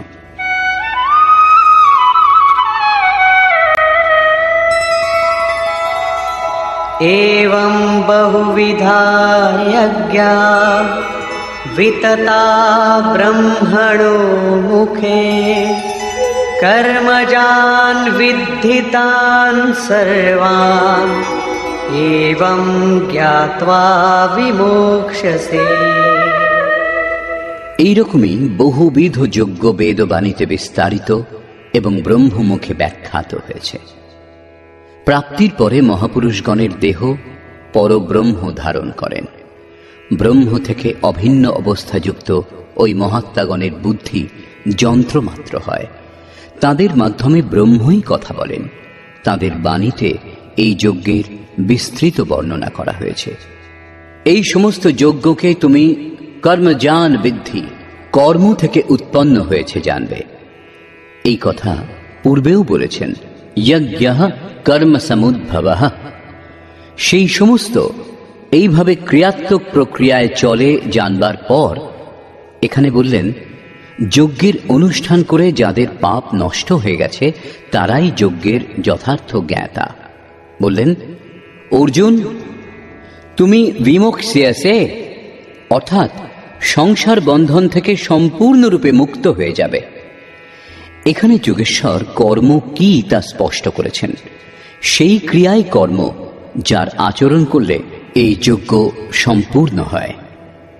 এখন যদি দৈবী সম্পদের অর্জন, সদ্গুরুর ধ্যান, ইন্দ্রিয়গুলির সংযম, শ্বাসকে প্রশ্বাসে আহুতি, প্রশ্বাসকে শ্বাসে আহুতি, প্রাণ অপানের গতিরোধ, এই সমস্ত কর্ম কৃষিকর্মে, ব্যবসা, চাকরি অথবা রাজনীতিতে সম্ভব হয়, তাহলে আপনি করুন।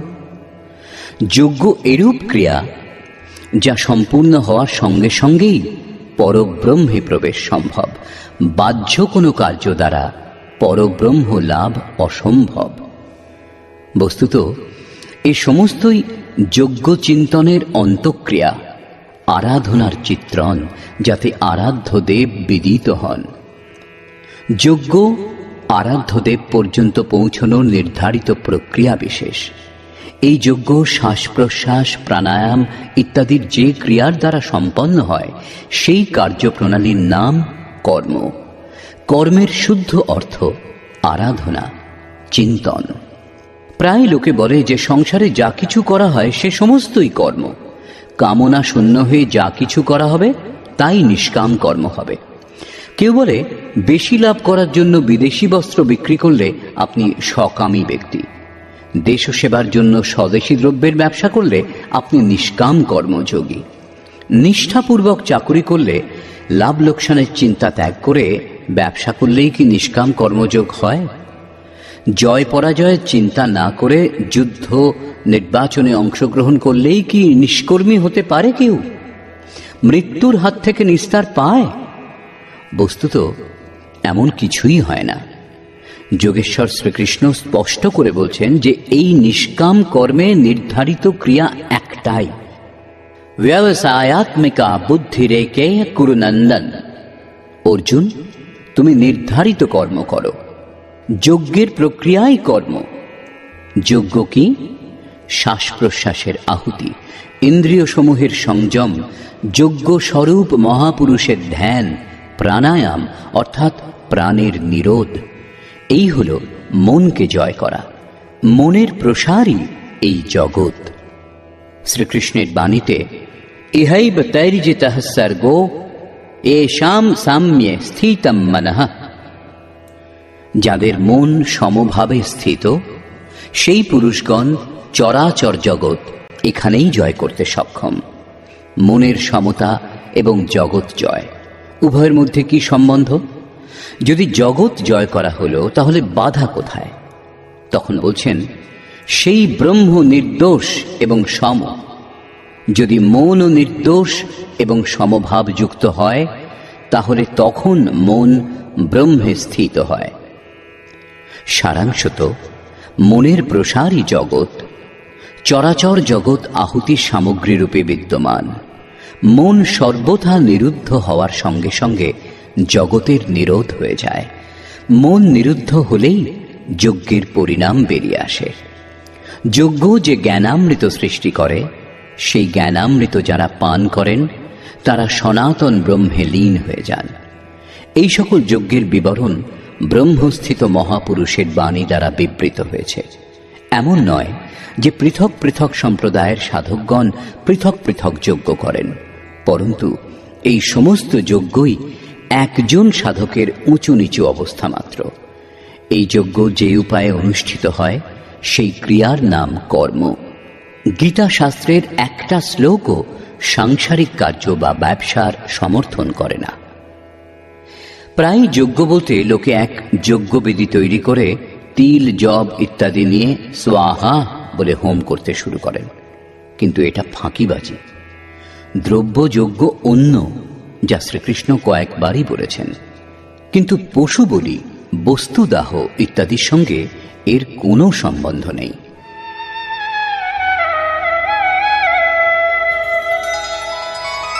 শ্রেয়ান দ্রব্যময়াদ্যজ্ঞাৎ জ্ঞানযজ্ঞঃ পরন্তপ সর্বং কর্মাখিলং পার্থ জ্ঞানে পরিসমাপ্যতে।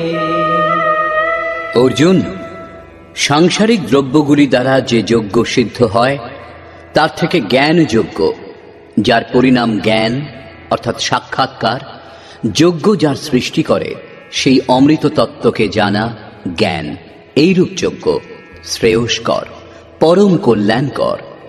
হে পার্থ, সম্পূর্ণ কর্ম জ্ঞানে শেষ হয়। পরিসমাপ্যতে, উত্তম রূপে সমাহিত হয়। যজ্ঞের পরাকাষ্ঠা জ্ঞান। তারপরে কর্ম করলে কোনো লাভ হয় না, এবং কর্ম ত্যাগ করলে সেই মহাপুরুষের কোনো লোকসানও হয় না। এই প্রকার ভৌতিক দ্রব্যগুলির দ্বারা অনুষ্ঠিত যজ্ঞকেও যজ্ঞই বলে, কিন্তু সেই যজ্ঞের তুলনায় যার পরিণাম সাক্ষাৎকার সেই জ্ঞানযজ্ঞ অপেক্ষা অতি অল্প। আপনি কোটি হোম করুন, শত শত যজ্ঞবেদী তৈরি করুন, সৎপথে দ্রব্যদান করুন, সাধু সন্ত মহাপুরুষের সেবায় দ্রব্যদান করুন, কিন্তু তা এই জ্ঞানযজ্ঞ অপেক্ষা অত্যন্ত অল্প। বস্তুত যজ্ঞ শ্বাস প্রশ্বাসে অনুষ্ঠিত হয়। ইন্দ্রিয় সমূহের সংযম, মন নিরোধ, এগুলিকেই শ্রীকৃষ্ণ যজ্ঞ বলেছেন। এই যজ্ঞ কিরূপে লাভ হবে? তার পদ্ধতি কোত্থেকে শেখা হবে? মন্দির, মসজিদ, গির্জাঘরে গিয়ে, নাকি পুস্তকে? তীর্থযাত্রা করলে লাভ হবে, নাকি নদীতে অবগাহন করলে লাভ হবে?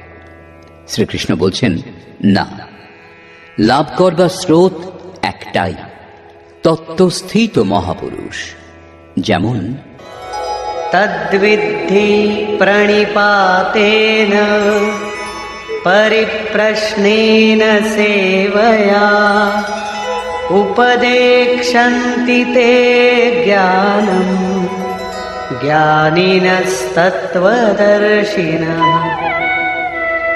সেই জন্য অর্জুন, তুমি তত্ত্বদর্শী মহাপুরুষের সান্নিধ্যে উত্তম রূপে প্রণত হয়ে, অর্থাৎ প্রণাম করে, অহংকার ত্যাগ করে, শরণাগত হয়ে, উত্তম রূপে সেবা করে, নিষ্কপটভাবে প্রশ্ন করে সেই জ্ঞান লাভ করো। ওই তত্ত্বের জ্ঞাতা জ্ঞানীগণ তোমাকে জ্ঞান সম্বন্ধে উপদেশ দেবেন, সাধনার পথে এগিয়ে দেবেন। আত্মসমর্পণ করে সেবা করবার পরই এই জ্ঞান শেখবার ক্ষমতা আসে। তত্ত্বদর্শী মহাপুরুষ পরম তত্ত্ব পরমাত্মার প্রত্যক্ষ দিগদর্শন করেছেন। তারা যজ্ঞের বিধি বিশেষের জ্ঞাতা এবং সেই বিধি বিশেষ আপনাকেও শেখাবেন। অন্য যজ্ঞ হলে জ্ঞানী তত্ত্বদর্শীর কি দরকার ছিল? অর্জুন তো ভগবানেরই সম্মুখে ছিলেন, তাহলে তাকে ভগবান কেন তত্ত্বদর্শীর কাছে পাঠাচ্ছেন? বস্তুত শ্রীকৃষ্ণ যোগী ছিলেন। তার আশয় কেবল এই ছিল যে আজ তো অর্জুন আমার সম্মুখে উপস্থিত, কিন্তু ভবিষ্যতে অনুরাগীদের যেন কোনো ভ্রম উৎপন্ন না হয়। শ্রীকৃষ্ণ তো চলে গেছেন, এখন বর্তমানে কার শরণে যাওয়া যাবে? সেই জন্যই স্পষ্ট করলেন যে তত্ত্বদর্শীর সান্নিধ্যে যাবে। ওই জ্ঞানীগণ তোমাকে উপদেশ দেবেন এবং यज्ञात्वा न पुनर्मोहम् एवं यास्यसि पाण्डव येन भूतान्यशेषेण द्रक्ष्यस्यात्मन्यथो मयि। সেই জ্ঞান লাভ করলে তুমি আর এই প্রকার মোহমুগ্ধ হবে না। তাদের দেওয়া জ্ঞানের দ্বারা সেই অনুসারে আচরণ করলে তুমি ভূত সমূহকে নিজের আত্মাতে দেখতে পাবে, অর্থাৎ সকল প্রাণীর মধ্যে এই আত্মার বিস্তার দেখবে। যখন সর্বত্র একই আত্মার প্রসার দেখবার ক্ষমতা আসবে, তখন তুমি আমাতে একীভূত হবে। অতএব সেই পরমাত্মাকে লাভ করবার সাধন তত্ত্বস্থিত মহাপুরুষ। জ্ঞানের সম্বন্ধে, ধর্ম এবং শাশ্বত সত্যের সম্বন্ধে শ্রীকৃষ্ণের অনুসারে তত্ত্বদর্শীর কাছ থেকেই জিজ্ঞাসা করবার বিধান আছে।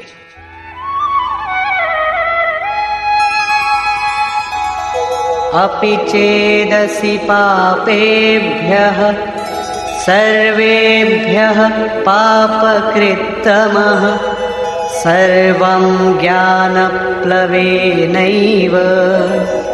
वृजिनं सन्तरिष्यसि। সকল পাপী থেকেও যদি তুমি অধিক পাপিষ্ঠ হও, তবুও জ্ঞানরূপ নৌকা দ্বারা সকল পাপ থেকে নিঃসন্দেহে উত্তম রূপে উদ্ধার হবে। এর আশয় এই নয় যে অধিক থেকে অধিক পাপ করে কখনো না কখনো উদ্ধার হয়ে যাবে। শ্রীকৃষ্ণের বলবার অর্থ এই যে আপনার যেন ভ্রম উৎপন্ন না হয় যে আমি তো খুব পাপী, আমার উদ্ধার হবে না, এরূপ মনে করবেন না যেন।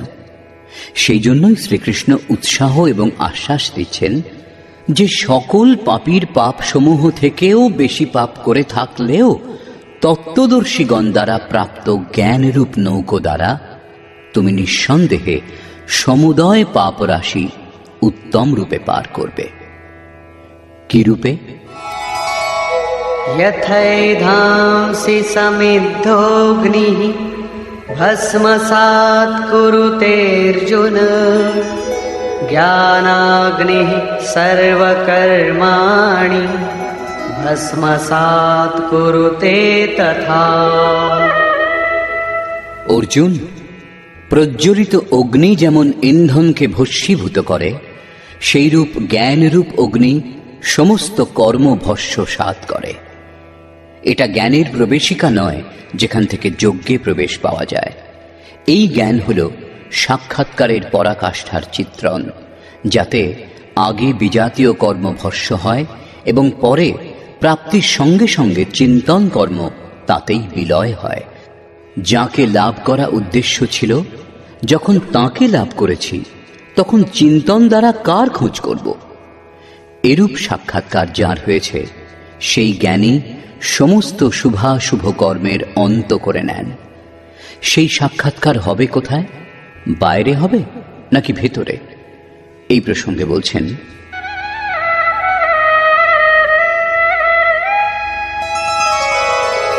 नहि ज्ञानेन सदृशं पवित्रमिह विद्यते तत्स्वयं योगसंसिद्धः कालेनात्मनि विन्दति।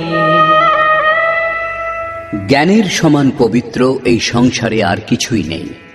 সেই জ্ঞান অর্থাৎ সাক্ষাৎকার তুমি স্বয়ং, অন্য আর কেউ নয়। যোগের পরিপক্ক অবস্থায় অর্থাৎ আরম্ভে নয়, নিজের আত্মার অন্তর্গত হৃদয় ক্ষেত্রেই অনুভব করবে, বাইরে নয়। এই জ্ঞানের জন্য কোন যোগ্যতার প্রয়োজন? যোগেশ্বরেরই বাণীতে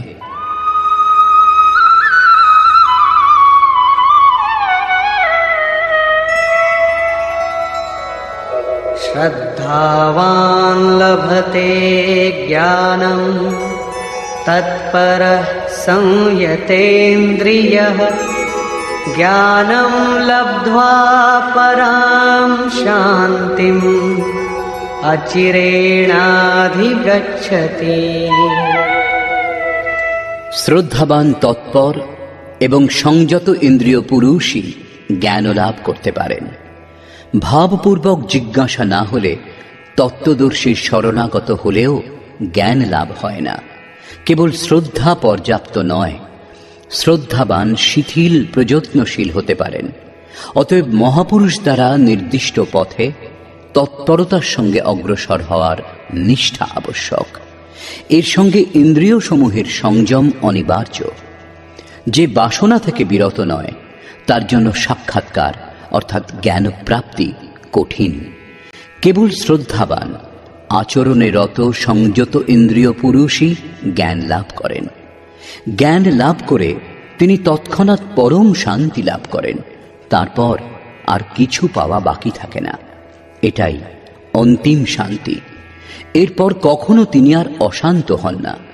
এবং যেখানে শ্রদ্ধা নেই, अज्ञश्चाश्रद्दधानश्च संशयात्मा विनश्यति नायं लोकोऽस्ति न परो न सुखं संशयात्मनः। অজ্ঞানী, যজ্ঞের বিধিবিশেষ সম্বন্ধে অনভিজ্ঞ এবং শ্রদ্ধাহীন এবং সংশয়যুক্ত ব্যক্তি এই পরমার্থ পথ থেকে ভ্রষ্ট হয়। এদের মধ্যেও সংশয়যুক্ত ব্যক্তির জন্য সুখ, পুনরায় মনুষ্যদেহ বা পরমাত্মা কিছুই নেই।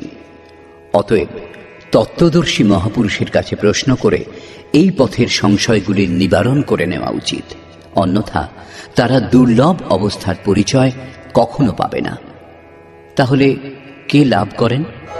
যোগ সন্ন্যস্ত কর্মাণং জ্ঞান সঞ্ছিন্ন সংশয়ং আত্মবন্তং ন কর্মাণি নিবধ্নন্তি ধনঞ্জয়।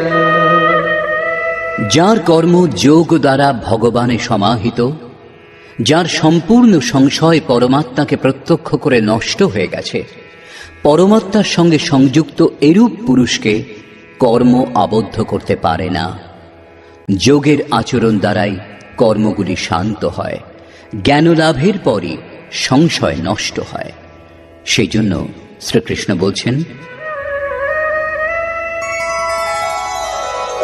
তস্মাদজ্ঞান সম্ভূতং हृत्स्थं ज्ञानासिनात्मनः चित्वैनं संशयं योगम् आतिष्ठोत्तिष्ठ भारत। সেই জন্য ভরত বংশীয় অর্জুন, তুমি যোগে স্থিত হও এবং অজ্ঞানজাত হৃদয় স্থিত নিজের এই সংশয়কে জ্ঞানরূপ তরবারি দ্বারা ছেদন করো এবং যুদ্ধার্থ উত্থিত হও। সাক্ষাৎকারে বাধক সংশয় শত্রু যখন মনের ভিতরে, তখন বাইরে কেউ কারো সঙ্গে কেন যুদ্ধ করবে?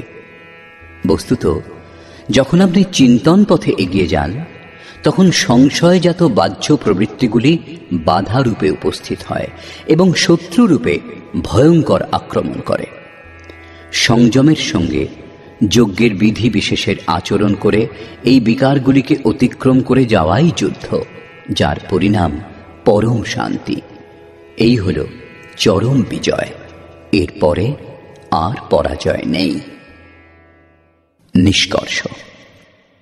বর্তমান অধ্যায়ের আরম্ভে যোগের শাস্ত্রে কৃষ্ণ বলেছিলেন, এই যোগ সম্বন্ধে আগে আমি সূর্যকে বলেছি, সূর্য মনুকে এবং মনু ইক্ষ্বাকুকে বলেছেন এবং রাজর্ষিগণ জেনেছেন। অব্যক্ত স্থিতিযুক্ত পুরুষ অথবা আমি বলেছি, মহাপুরুষগণও অব্যক্ত স্বরূপযুক্ত, দেহটা তাদের জন্য নিবাস স্থান মাত্র। এরূপ মহাপুরুষের বাণীতে পরমাত্মাই কথা বলেন। এইরূপ মহাপুরুষ থেকে যোগক্রিয়া সূর্যের আলোক রশ্মির ন্যায় প্রতিবিম্বিত হয়। সেই পরম প্রকাশ রূপের প্রসার শ্বাসের অন্তরালে হয়, সেই জন্য সূর্যকে বলেছি। শ্বাসে সঞ্চারিত সেগুলির সংস্কার রূপে উদয় হয়। শ্বাসে সঞ্চিত হলে উপযুক্ত কালে সে সমস্ত সংকল্প রূপে উৎপন্ন হয়। তার মহত্ব অবগত হলেই সেই বাক্যের প্রতি আগ্রহ জন্মায়। তখনই যোগ কার্যরূপ গ্রহণ করে। ক্রমশ উত্থান হতে হতে এই যোগ ঋদ্ধি সিদ্ধির রাজর্ষিত্ব শ্রেণী পর্যন্ত পৌঁছলেই নষ্ট হওয়ার স্থিতিতে এসে পৌঁছয়। কিন্তু যে প্রিয় ভক্ত, অনন্য সখা, তাকে মহাপুরুষই রক্ষা করেন। অর্জুনের জিজ্ঞাসার পর যে আপনার জন্ম তো এখন হয়েছে, যোগেশ্বর শ্রীকৃষ্ণ বললেন, অব্যক্ত, অবিনাশী, অজন্মা এবং সকল প্রাণীর মধ্যে প্রবাহিত হওয়ার পর আত্মমায়া যোগ প্রক্রিয়া দ্বারা নিজের ত্রিগুণময়ী প্রকৃতিকে বশীভূত করে আমি আবির্ভূত হই। আবির্ভূত হয়ে কি করেন? সাধ্য বস্তুগুলিকে পরিত্রাণ করবার জন্য এবং যার মাধ্যমে দূষিত তার বিনাশ করতে এবং পরম ধর্ম পরমাত্মাকে স্থির করবার জন্য আমি আরম্ভকাল থেকে পূর্তিকাল পর্যন্ত জন্ম নিতে থাকি। আমার সেই জন্ম এবং কর্ম দিব্য, যা কেবল তত্ত্বদর্শী জানতে পারেন। কলিযুগের অবস্থা থেকেই ভগবানের আবির্ভাব হয়, কিন্তু বাস্তবিক নিষ্ঠা থাকলে তা হয়। কিন্তু প্রারম্ভিক সাধক, ভগবান বলছেন অথবা এমনি কোনো সংকেত পাওয়া যাচ্ছে তা বুঝতে পারে না। আকাশ থেকেই বা কে কথা বলেন? মহারাজজি বলতেন, যখন ভগবান কৃপা করেন, রথী হয়ে যান, তখন স্তম্ভ থেকে, বৃক্ষ থেকে, পাতা থেকে, শূন্য থেকে, সর্বত্র থেকে কথা বলেন, সামলান। উত্থান হতে হতে যখন পরম তত্ত্ব পরমাত্মা বিদিত হন, তখন স্পর্শের সঙ্গেই তাকে স্পষ্ট বোঝা যায়। সেই জন্য অর্জুন, আমার ওই স্বরূপ তত্ত্বদর্শীগণ দেখেছেন এবং আমাকে জানবার পর তারা আমাতেই বিলীন হয়ে গেছেন, যে স্থান থেকে আর গমনাগমন করতে হয় না। এই প্রকার তিনি ভগবানের আবির্ভাবের বিধি বললেন, যে সেই আবির্ভাব কোনো কোনো অনুরাগীর হৃদয়েই হয়, বাইরের জগতে আবির্ভাব ঘটে না। শ্রীকৃষ্ণ বলছেন, কর্ম আমাকে আবদ্ধ করে না। এই স্তর থেকে যিনি জানেন, তাকেও কর্ম আবদ্ধ করে না। এইরূপ বিবেচনা করেই মুমুক্ষু পুরুষগণ কর্মের আরম্ভ করেছিলেন। সেই সমস্ত স্তর সম্বন্ধে যিনি অবগত, যিনি সেই রূপ হন যেরূপ শ্রীকৃষ্ণ ও অর্জুন।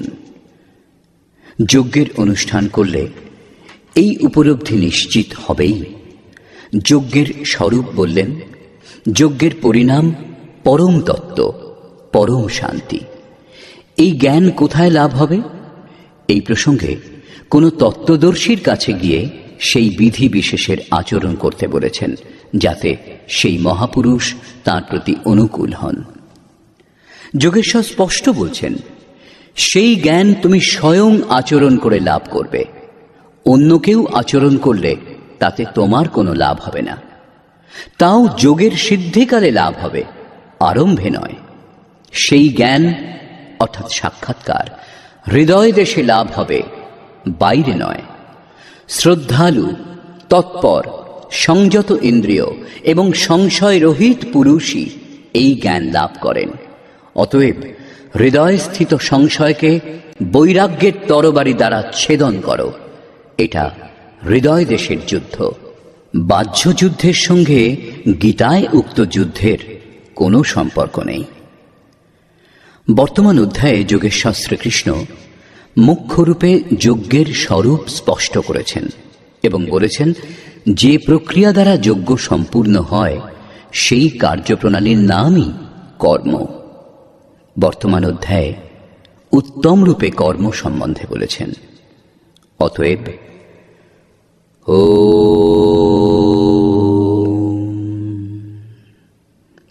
এইরূপ শ্রীমদ্ ভগবদ্ গীতারূপী উপনিষদ এবং ব্রহ্মবিদ্যা তথা যোগশাস্ত্র বিষয়ক শ্রীকৃষ্ণ এবং অর্জুনের সংবাদে যজ্ঞকর্ম স্পষ্টীকরণ নামক চতুর্থ অধ্যায় পূর্ণ হল। এই প্রকার শ্রীমৎ পরমহংস পরমানন্দজির শিষ্য স্বামী অর্গড়ানন্দকৃত শ্রীমদ্ ভগবদ্ গীতার ভাষ্য যথার্থ গীতাতে যজ্ঞকর্ম স্পষ্টীকরণ নামক চতুর্থ অধ্যায় সমাপ্ত হল। হরি ওম তৎসৎ।